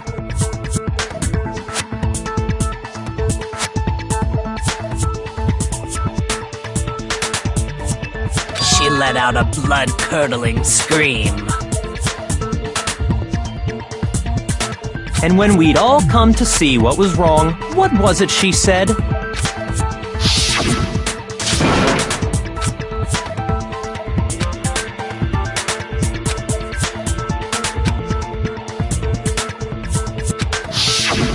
Once she'd done her job of getting us all up to the physics lab, it was time for her partner to get to work.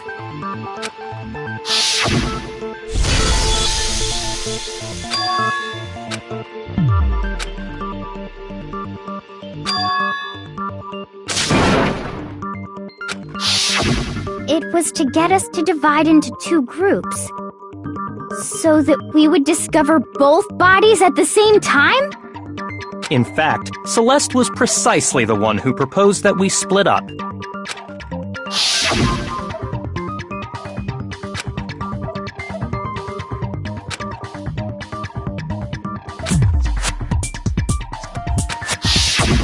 Well, if Celeste and Hifumi were working together, all those chance events suddenly become connected. And on top of that, that piercing cry of yours early on.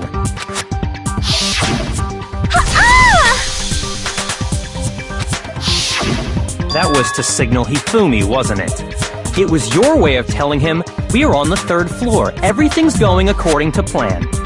Why else would you let out a scream that could have carried across the sea? I just realized another strange thing. When we found Hifumi in the nurse's office, who we now know was only pretending to be dead,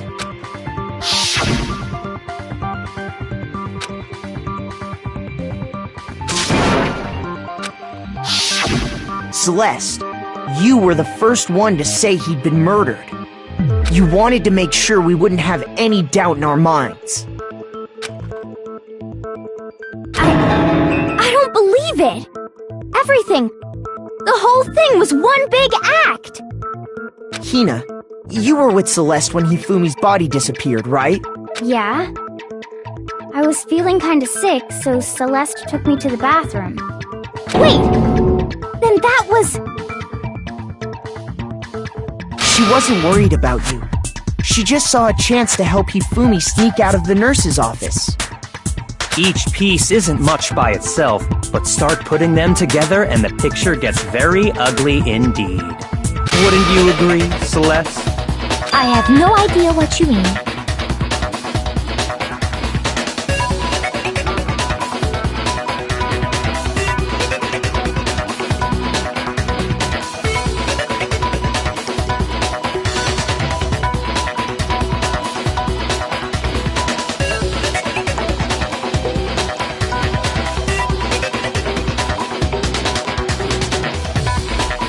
Don't bother trying to deny it.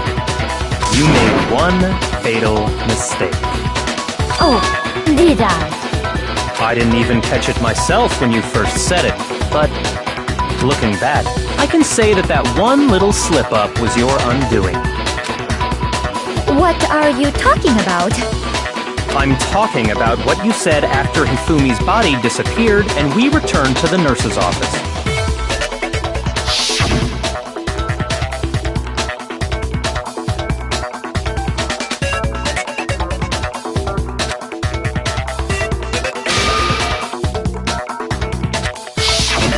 I remember her saying that too, but I don't understand what's so strange about it.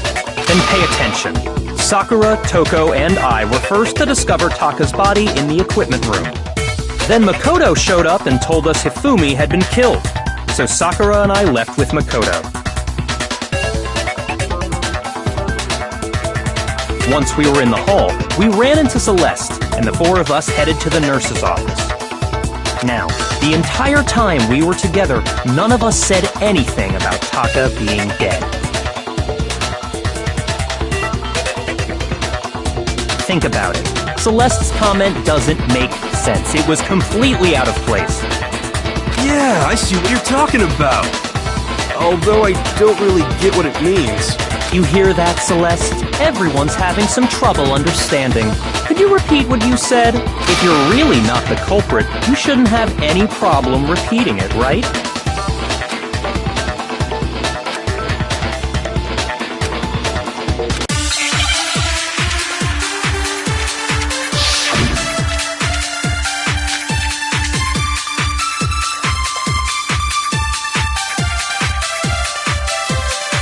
All I said was, they must really be enjoying this. Enjoying the sight of us standing around, frightened and confused. They must be positively elated. We are all going to die here. We are going to die, just like those guys died. And that is all I said. And that's all it takes to finish this. It's obvious, isn't it, what was so strange about Celeste's comment?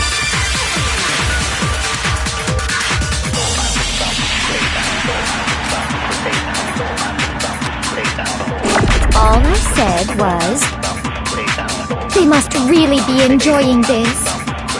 Enjoying the sight of us standing around, frightened and confused. Shoot!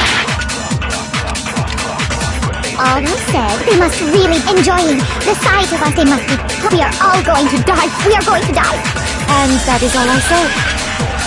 And that's all it takes to finish this. It's obvious, isn't it, what was so strange about Celeste's comment?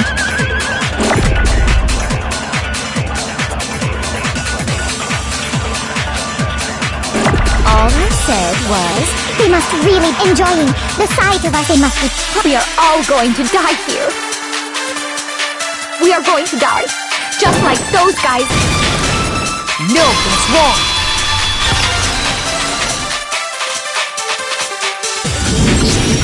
That's right. There's no reason Celeste should have said, just like those guys died. When she said that, none of us had told her Taka was dead. Exactly. And we didn't run into her until after we were all out in the hall. So there was never any chance for her to have seen his body in the equipment room for herself. So how did you know, Celeste? How did you know more than one person had been killed? And how did you know they were both guys? Because Kyoko had also disappeared, right? So she could have been dead too. You all have such vivid imaginations. You know that? Imaginations? You claim that I was lying when I told you about the suspicious person I saw. Then what about the picture I took? How do you explain this picture of the costumed villain dragging Hifumi away? It has to be some kind of setup, right? So let's put the suit on. And then she used... Have you so quickly forgotten? You are the only one who could have possibly fit into that suit. Plus, I happen to know that this particular camera does not have a timer. In other words, it is an unassailable fact that this is a picture of Hifumi being dragged away. If everything I told you was a lie, how can this picture exist? Simple. Are we sure that's really a picture of the suspect dragging Hifumi away? What could you possibly mean by that? Surely there are other explanations than the one you've offered up.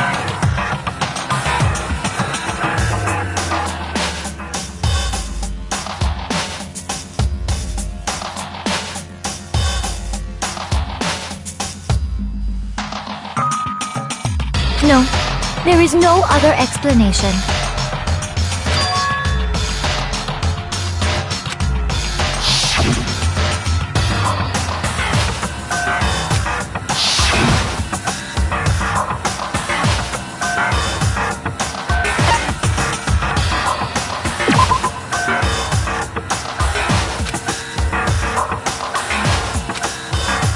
Shoot!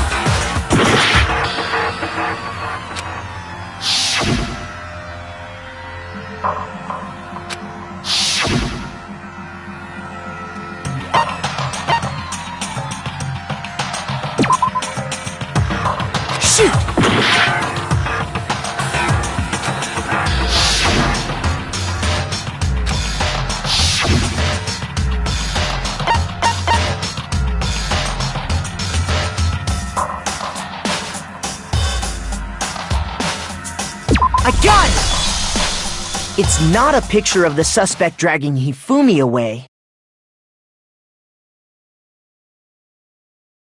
I would say it's a picture of Hifumi dragging the suspect away. That's certainly within the realm of possibility. The one being dragged off in that picture isn't Hifumi, but the person in the robot suit. We've simply been led to believe that it's the other way around. And the strange costume might only exist to lead us astray even farther. If you saw someone wearing something like that in this situation, of course you'd notice and be suspicious. That's what happened! You put me to sleep and made me out to be the bad guy in all this!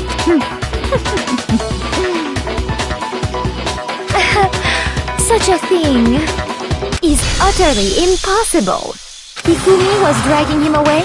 Ridiculous. Is it? I don't think it's ridiculous at all. Then shut your mouth and allow me to educate you.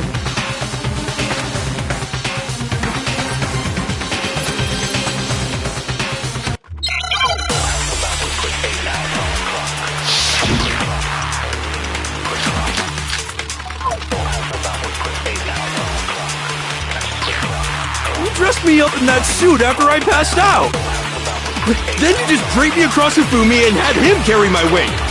You tried to make me look like the bad guy! Like I said, ridiculous. As you can see in the picture, the suspect is standing perfectly upright. If the person inside the suit was unconscious... Shoot! You dressed me up in that suit after I passed out! Then you just draped me across Hifumi and had him carry my weight! You tried to make me look like the bad guy! Like I said, ridiculous.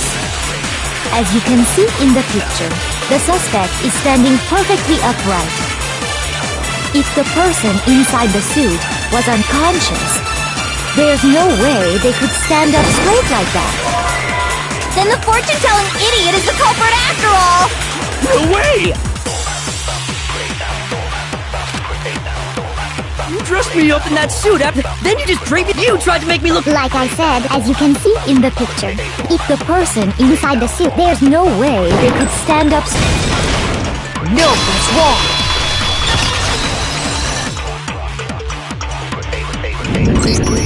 No. Even if the person inside the suit were unconscious, they could still stand up like that. Because that Robo-Justice suit had a certain characteristic.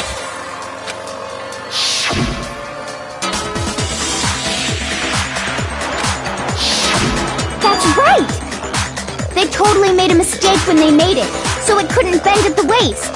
I'm not so sure that was a mistake. I think the suit was designed from the beginning to be used the way it was.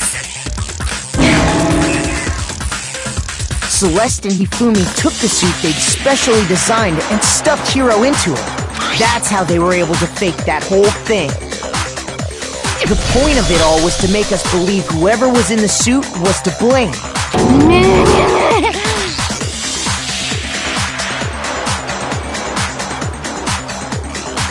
Well then, I suppose this is checkmate. checkmate?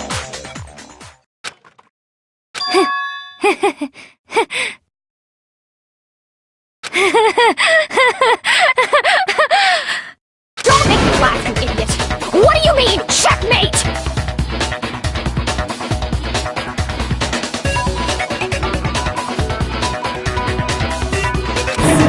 Celeste? Clearly, you want to cram me into your little guilty box. Well, there's one little problem. Have you already forgotten what Hifumi told us as he lay dying?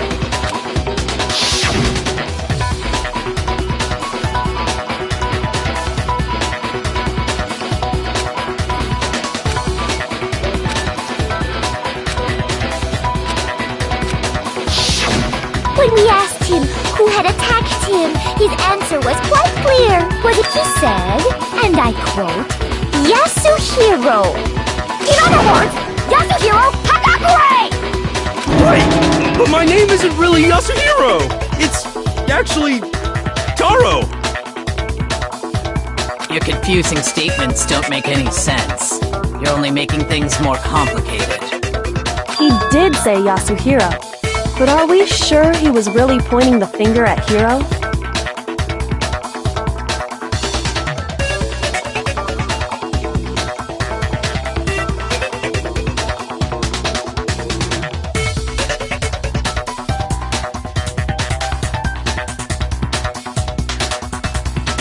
What the hell are you talking about? I'll burn you alive! Kyoko, what do you mean by that?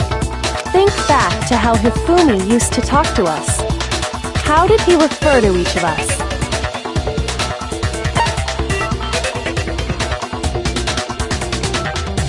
I got it! That's right!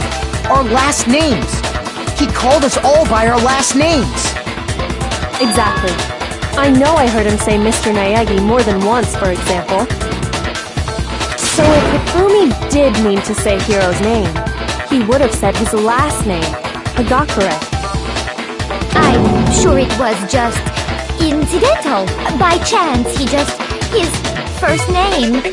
Indecent? Don't talk.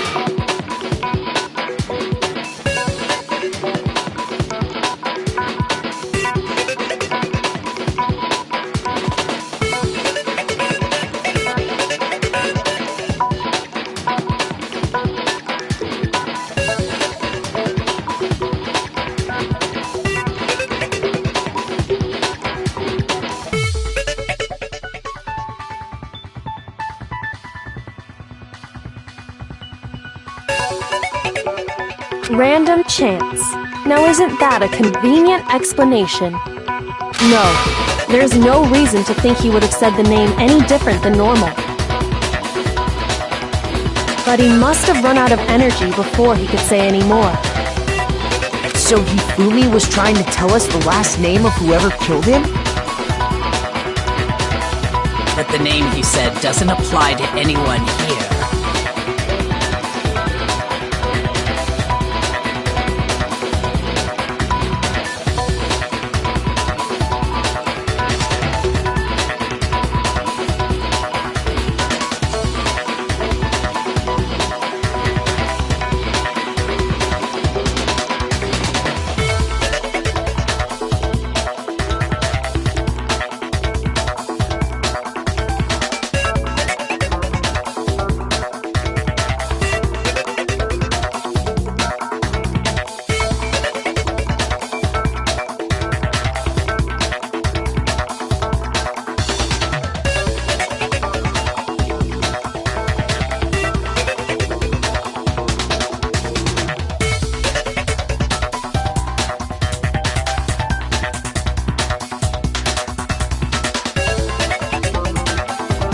Well, no. Hold on. There's one person it could apply to, and that's Celeste. She never actually told us what her real name is.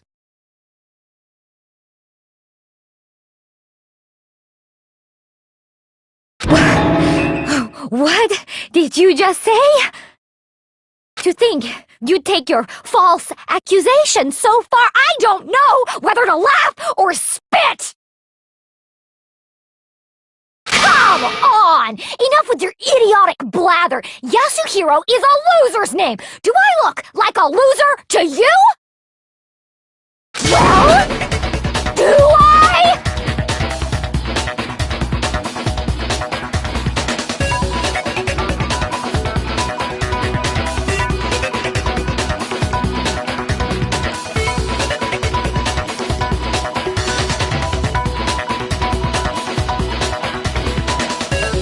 What? I think I've earned the right to be a little on edge. Okay, then fill us in. What's your real name? Fine.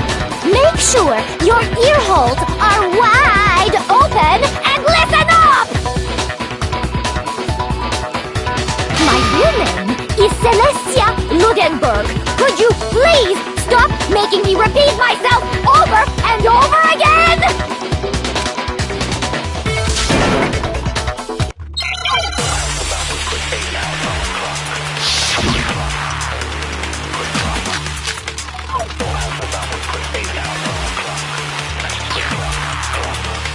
Hifumi was trying to tell us something.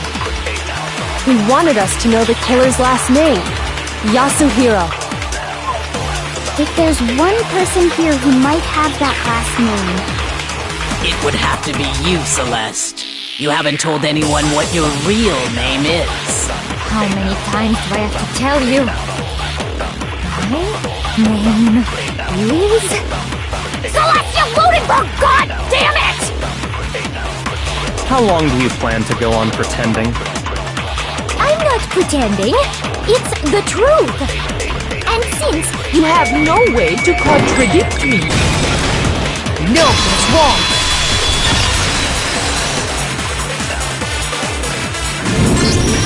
That's it! The handbook! What? Anytime you turn your handbook on, it shows the owner's name when it boots up, right? Monokuma told us all about it before.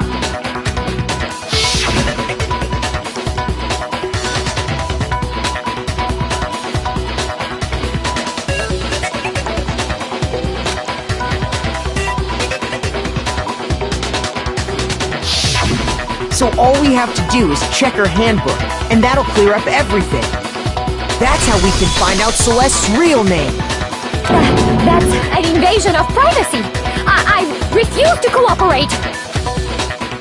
Celeste, can you please just tell us what really happened? Please, just tell us. Even when I'm put in check, it's just my nature not to give up.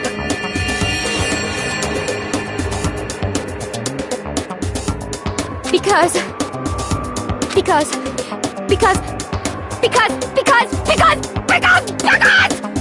until the game's over, you never know what might happen!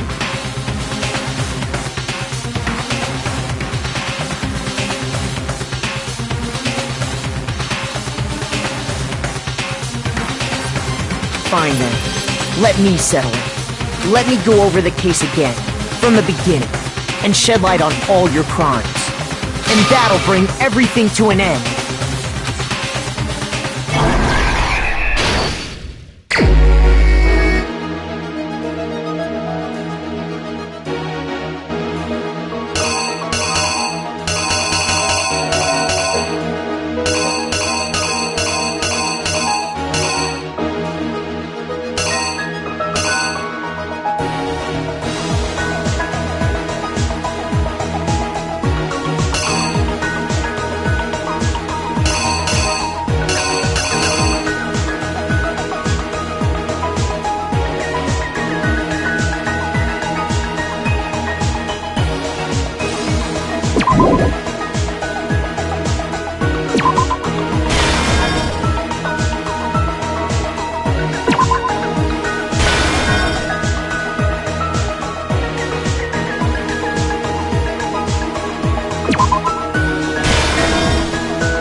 exactly what happened! Before anything, the killer persuaded someone to help carry out the murder.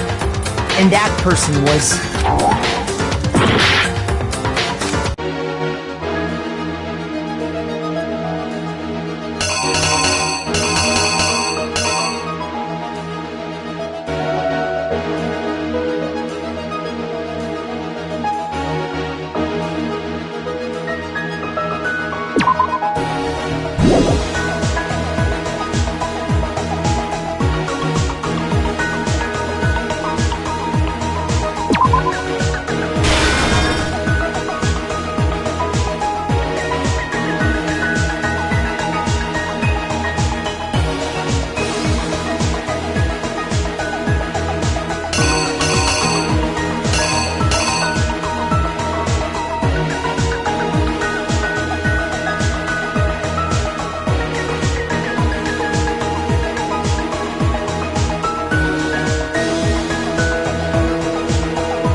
Here's exactly what happened! Before anything, the killer persuaded someone to help carry out the murder. And that person was...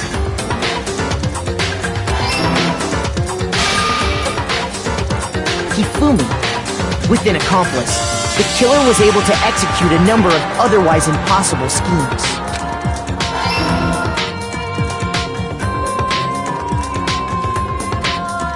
First, they convinced someone to meet them in the rec room last night at 1 in the morning.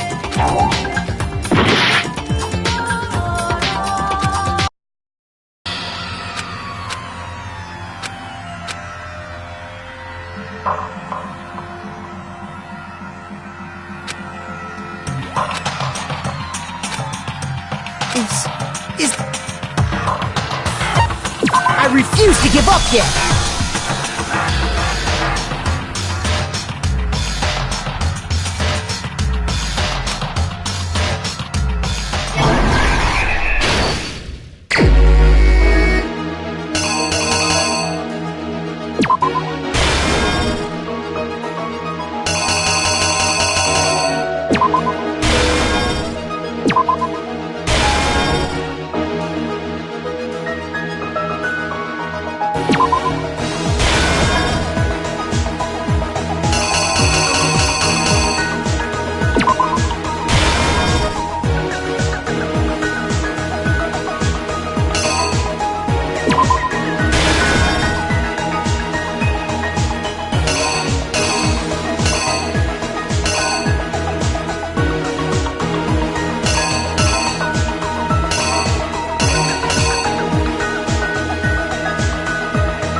The killer is...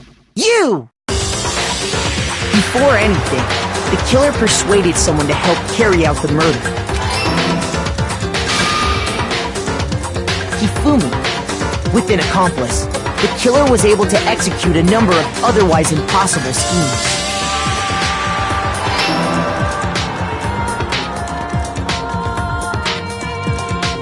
First, they convinced someone to meet them in the rec room last night at 1 in the morning. That someone they met with was Hiro. The murderous duo intended to pass Hiro off as the prime suspect, so when they met up with him, they drugged him, knocked him out, and stuffed him into the Robo-Justice suit.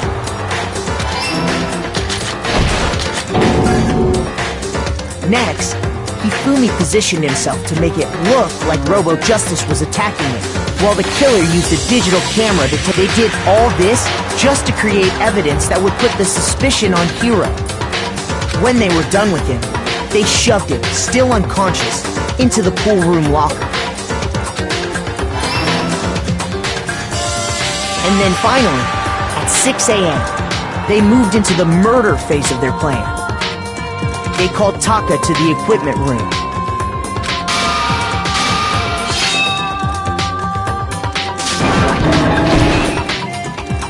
And that's where Hifumi killed him, making it the scene of the first murder. The murder weapon was Justice Hammer 4, which was left there in the equipment room. The reason Hammer number 4 was used was to create confusion about the order of the crimes.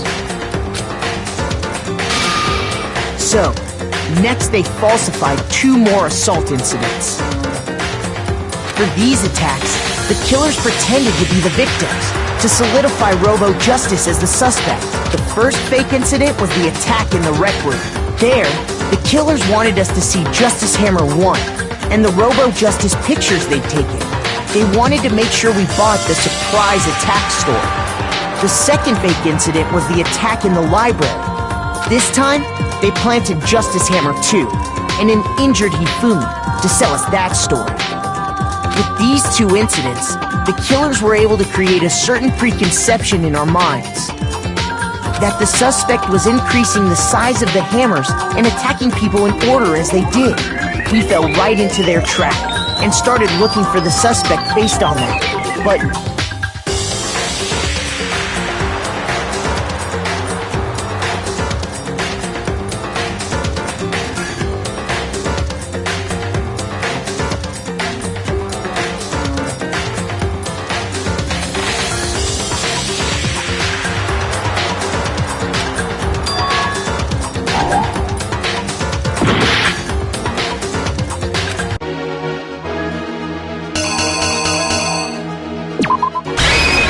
here's exactly what happened.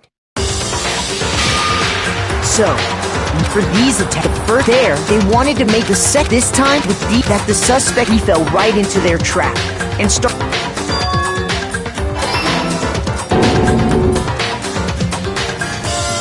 While we did that, we left Hifumi alone in the nurse's office. This was exactly what Hifumi was hoping for. Took a blood packet from the refrigerator and Justice Hammer 3 and turned the room into a crime scene in which he himself had apparently been brutally murdered. He let out a scream to draw us back, and when we returned, that's what we found. Meanwhile, the other group that had been out searching found Taka's body at the same time. So when we heard the body discovery announcement, we naturally assumed it was for Hifumi.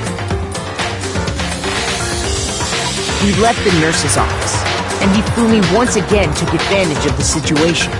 He simply got up and made his escape.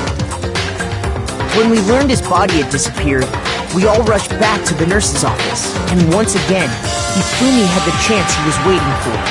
This time, he snuck into the equipment room.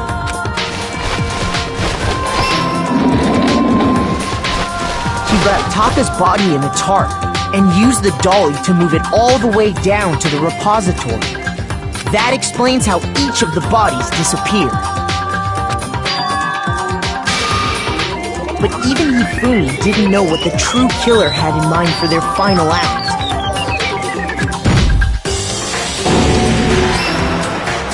Their plan all along was to kill Hifumi and get rid of the one person who could betray them.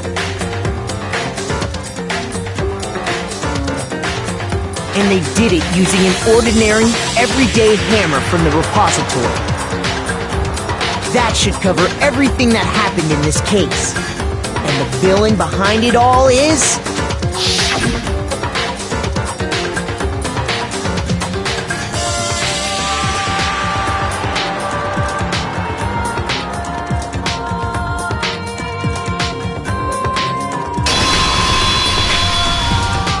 Celeste! Sorry, you lose.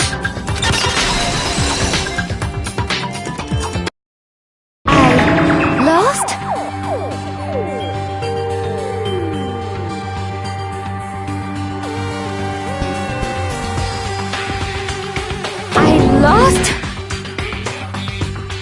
When was the last time I was forced to utter such words? They hang heavy around my neck. Then you admit it? You're the killer? Listen to you, trying to take charge, as if you're my private instructor. I, Celestia Ludenberg. Taiko, Yasuhiro is fine. Keiko? So, you finally accepted it. I'm the kind of person, once I've lost, I don't like things to drag on. Interesting.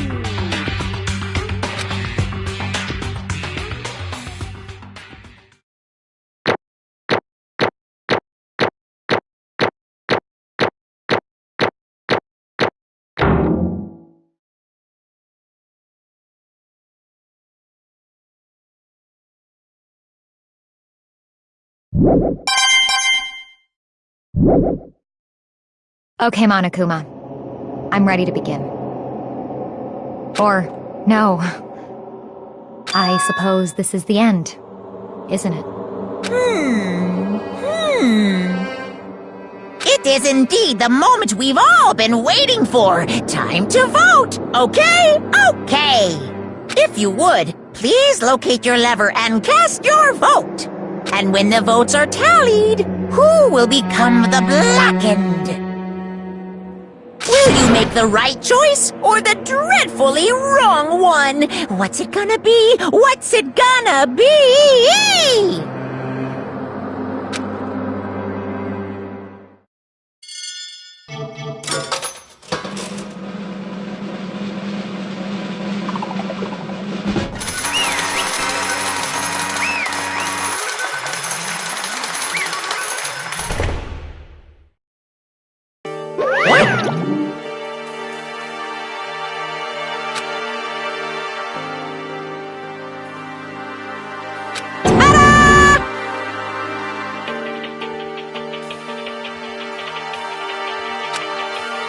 Honestly.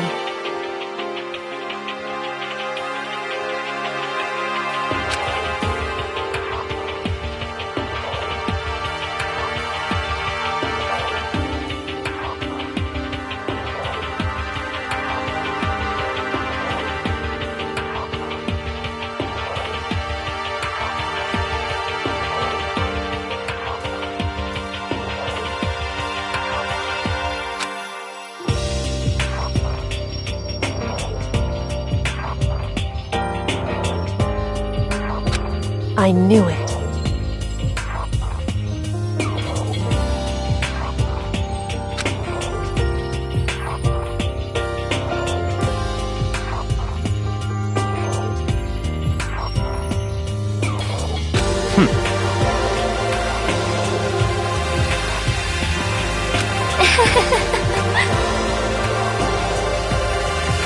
So then...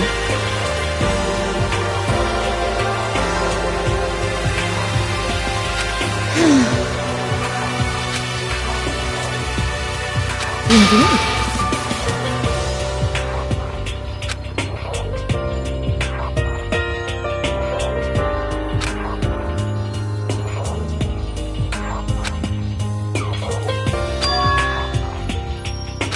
Say what?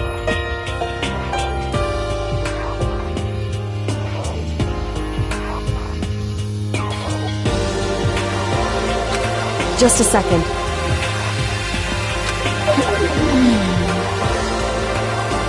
In other words... Indeed. I see.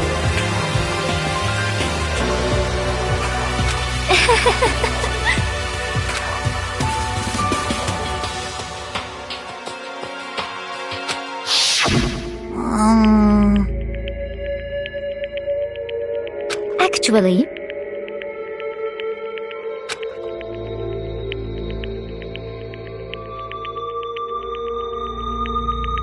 What? Are you okay with this?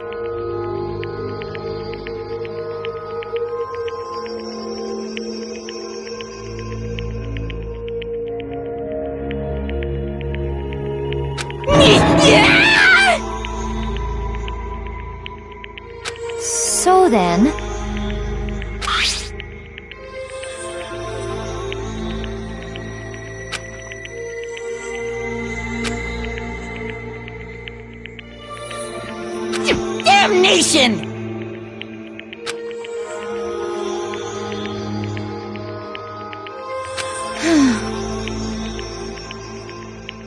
Say what? As for me...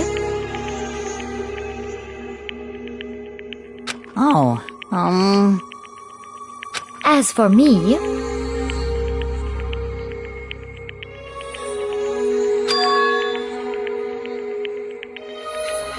What?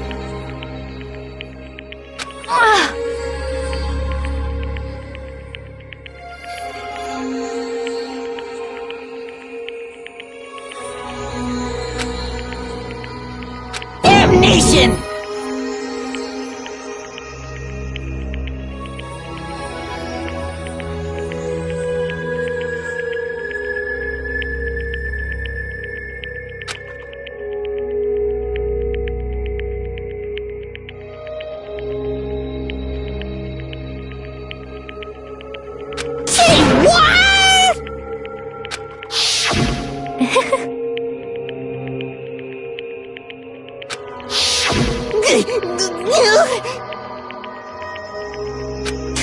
Completely unforgivable!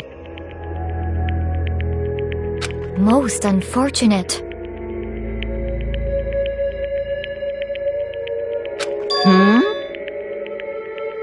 Actually...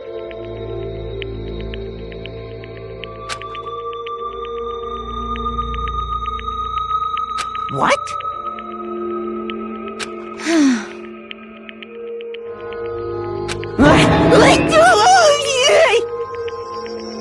Indeed.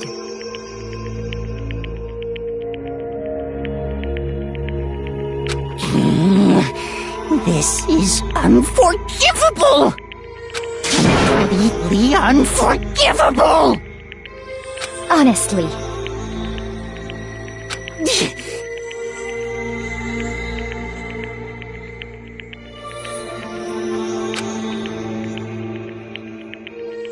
I swear I will save her! Actually...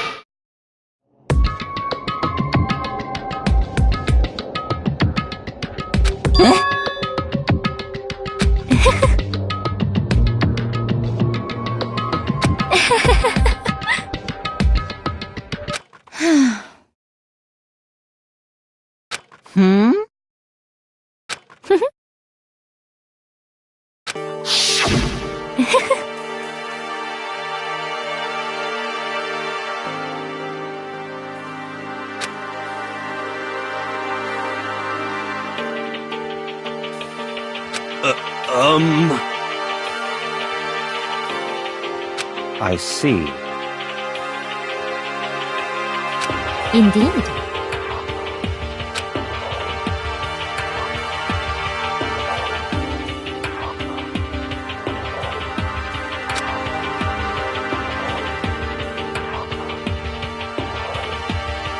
But...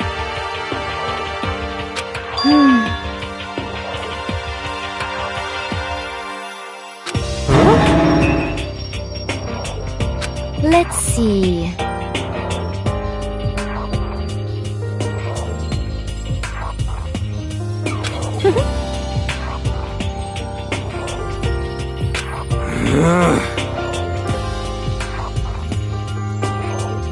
Well,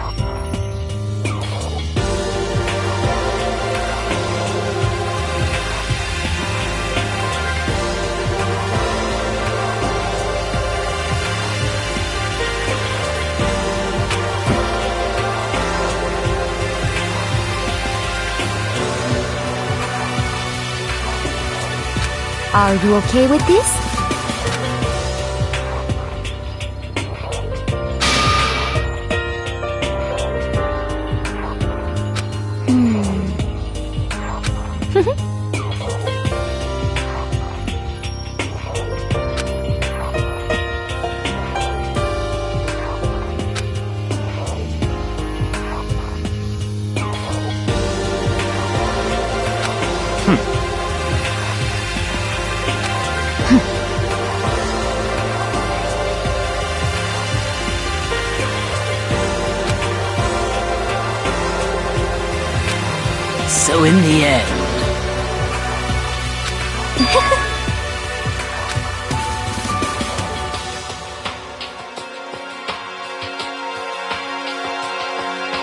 What the heck? Well,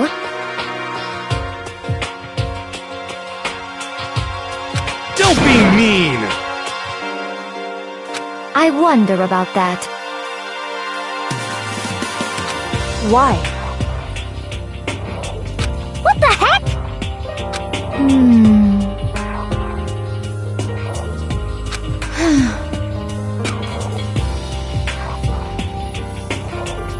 But... You little bitch!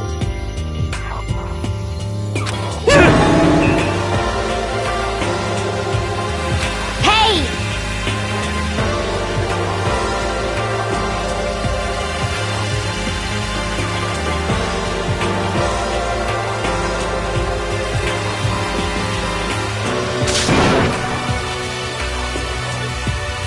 You little bitch!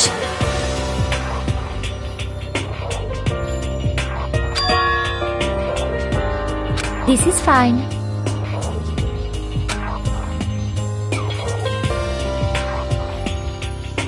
Honestly.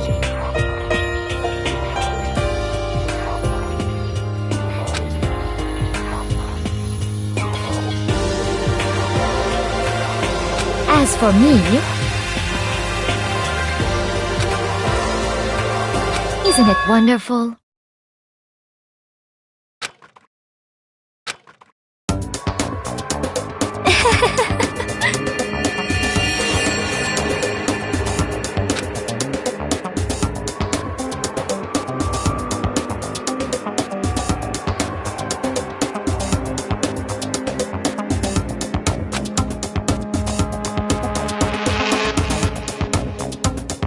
This is fine.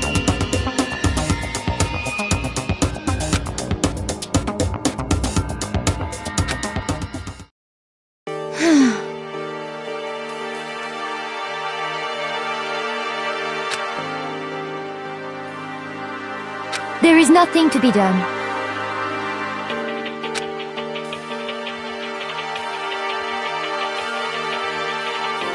Just the worst.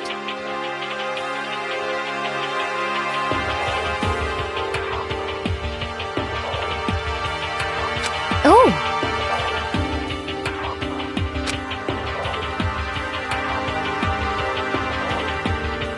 Do you understand?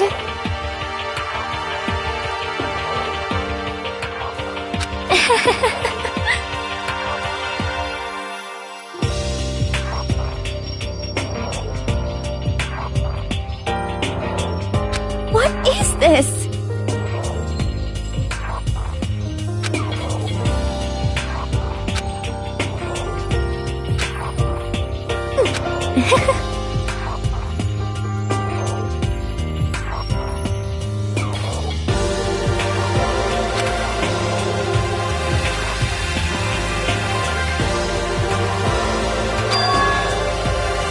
Yes, indeed.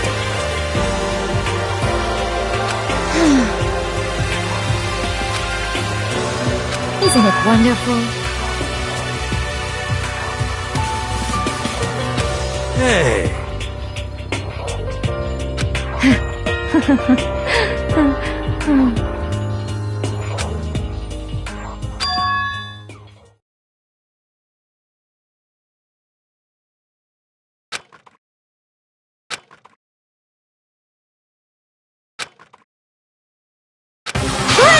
Chills! Kills!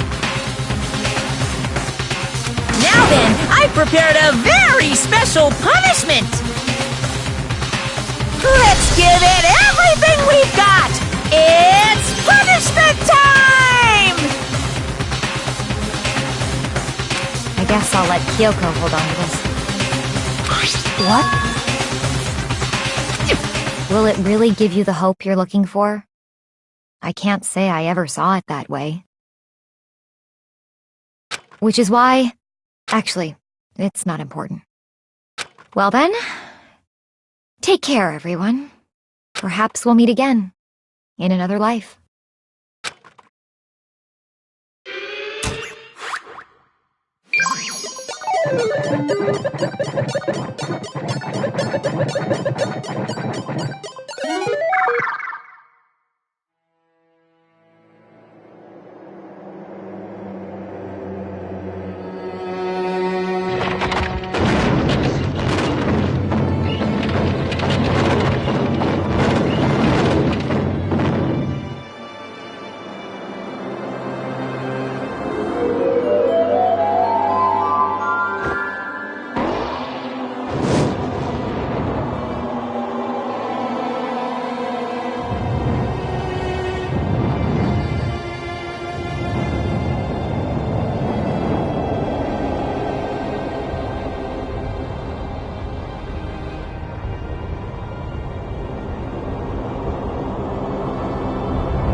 What are you gonna do?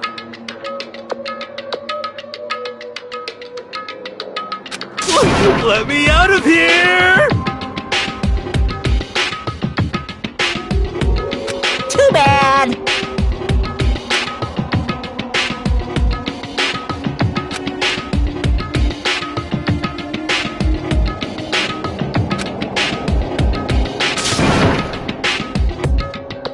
How strange.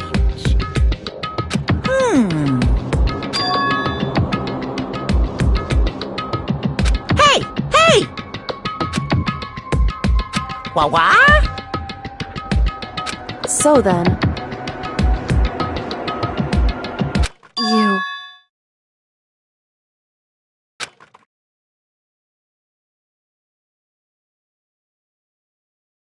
Ooh!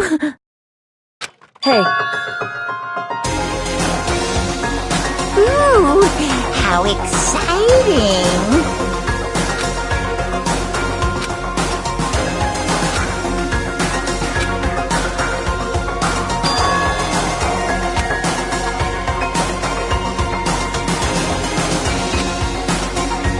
Hello.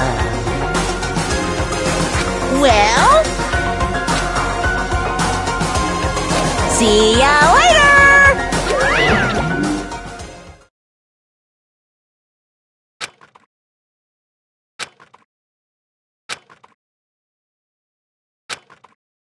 so...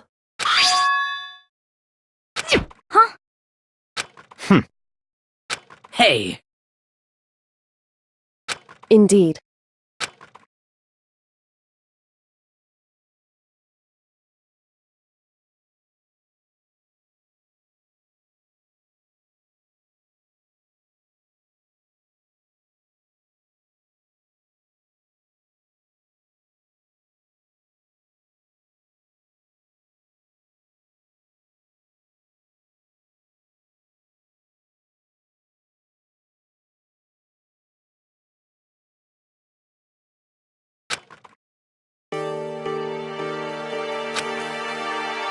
Hey, What? so... come on.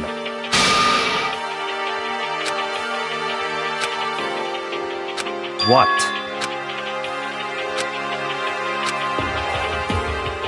Goodbye. Well then. Yo!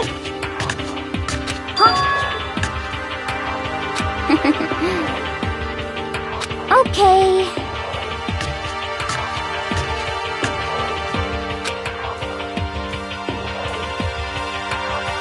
Shall we go? So then...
However...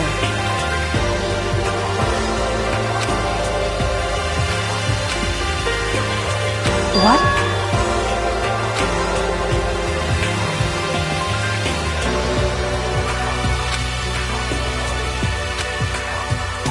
Indeed.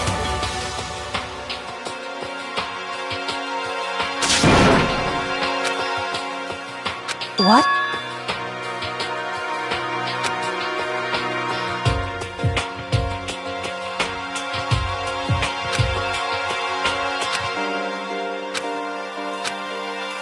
It's true.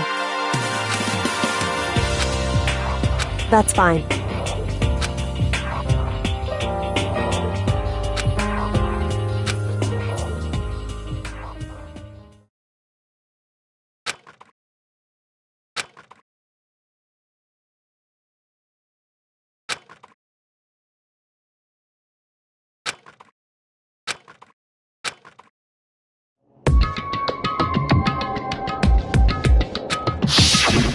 Correct.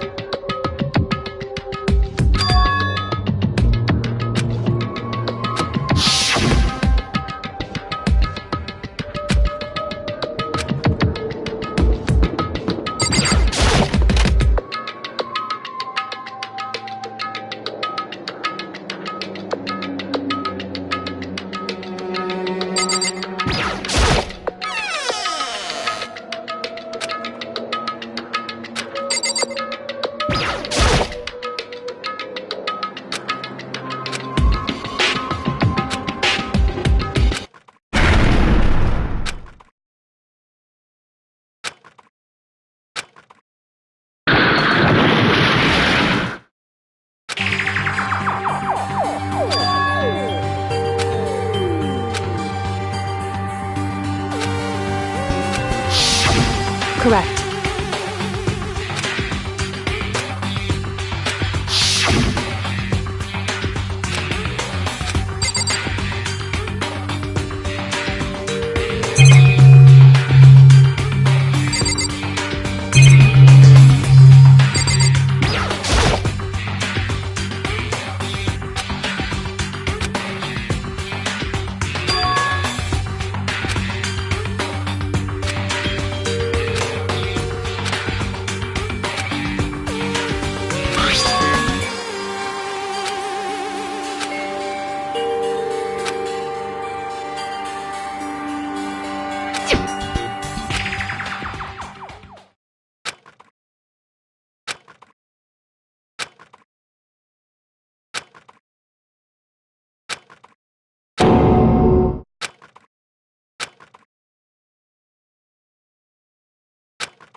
Why, what do you think you're doing?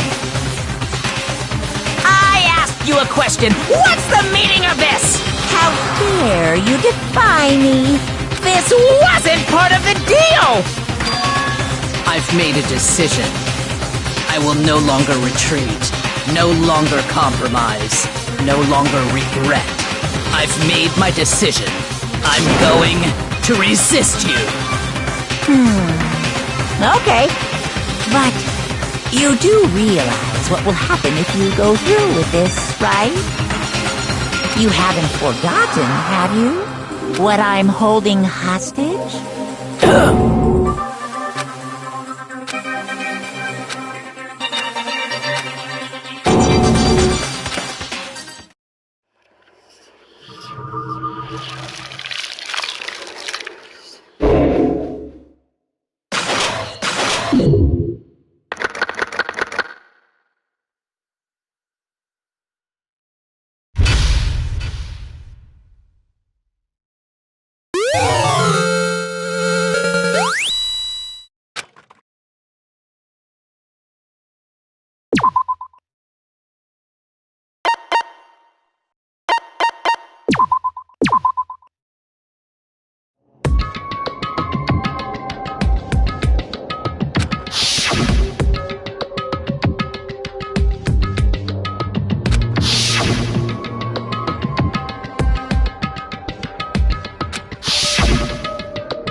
Danganronpa.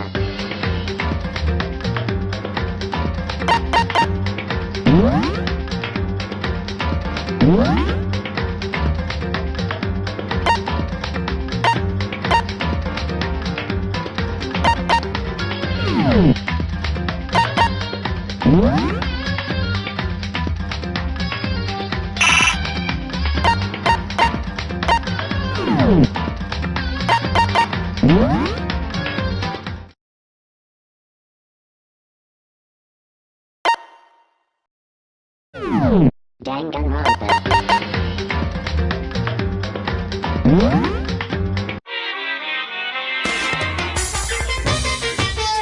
Danganronpa.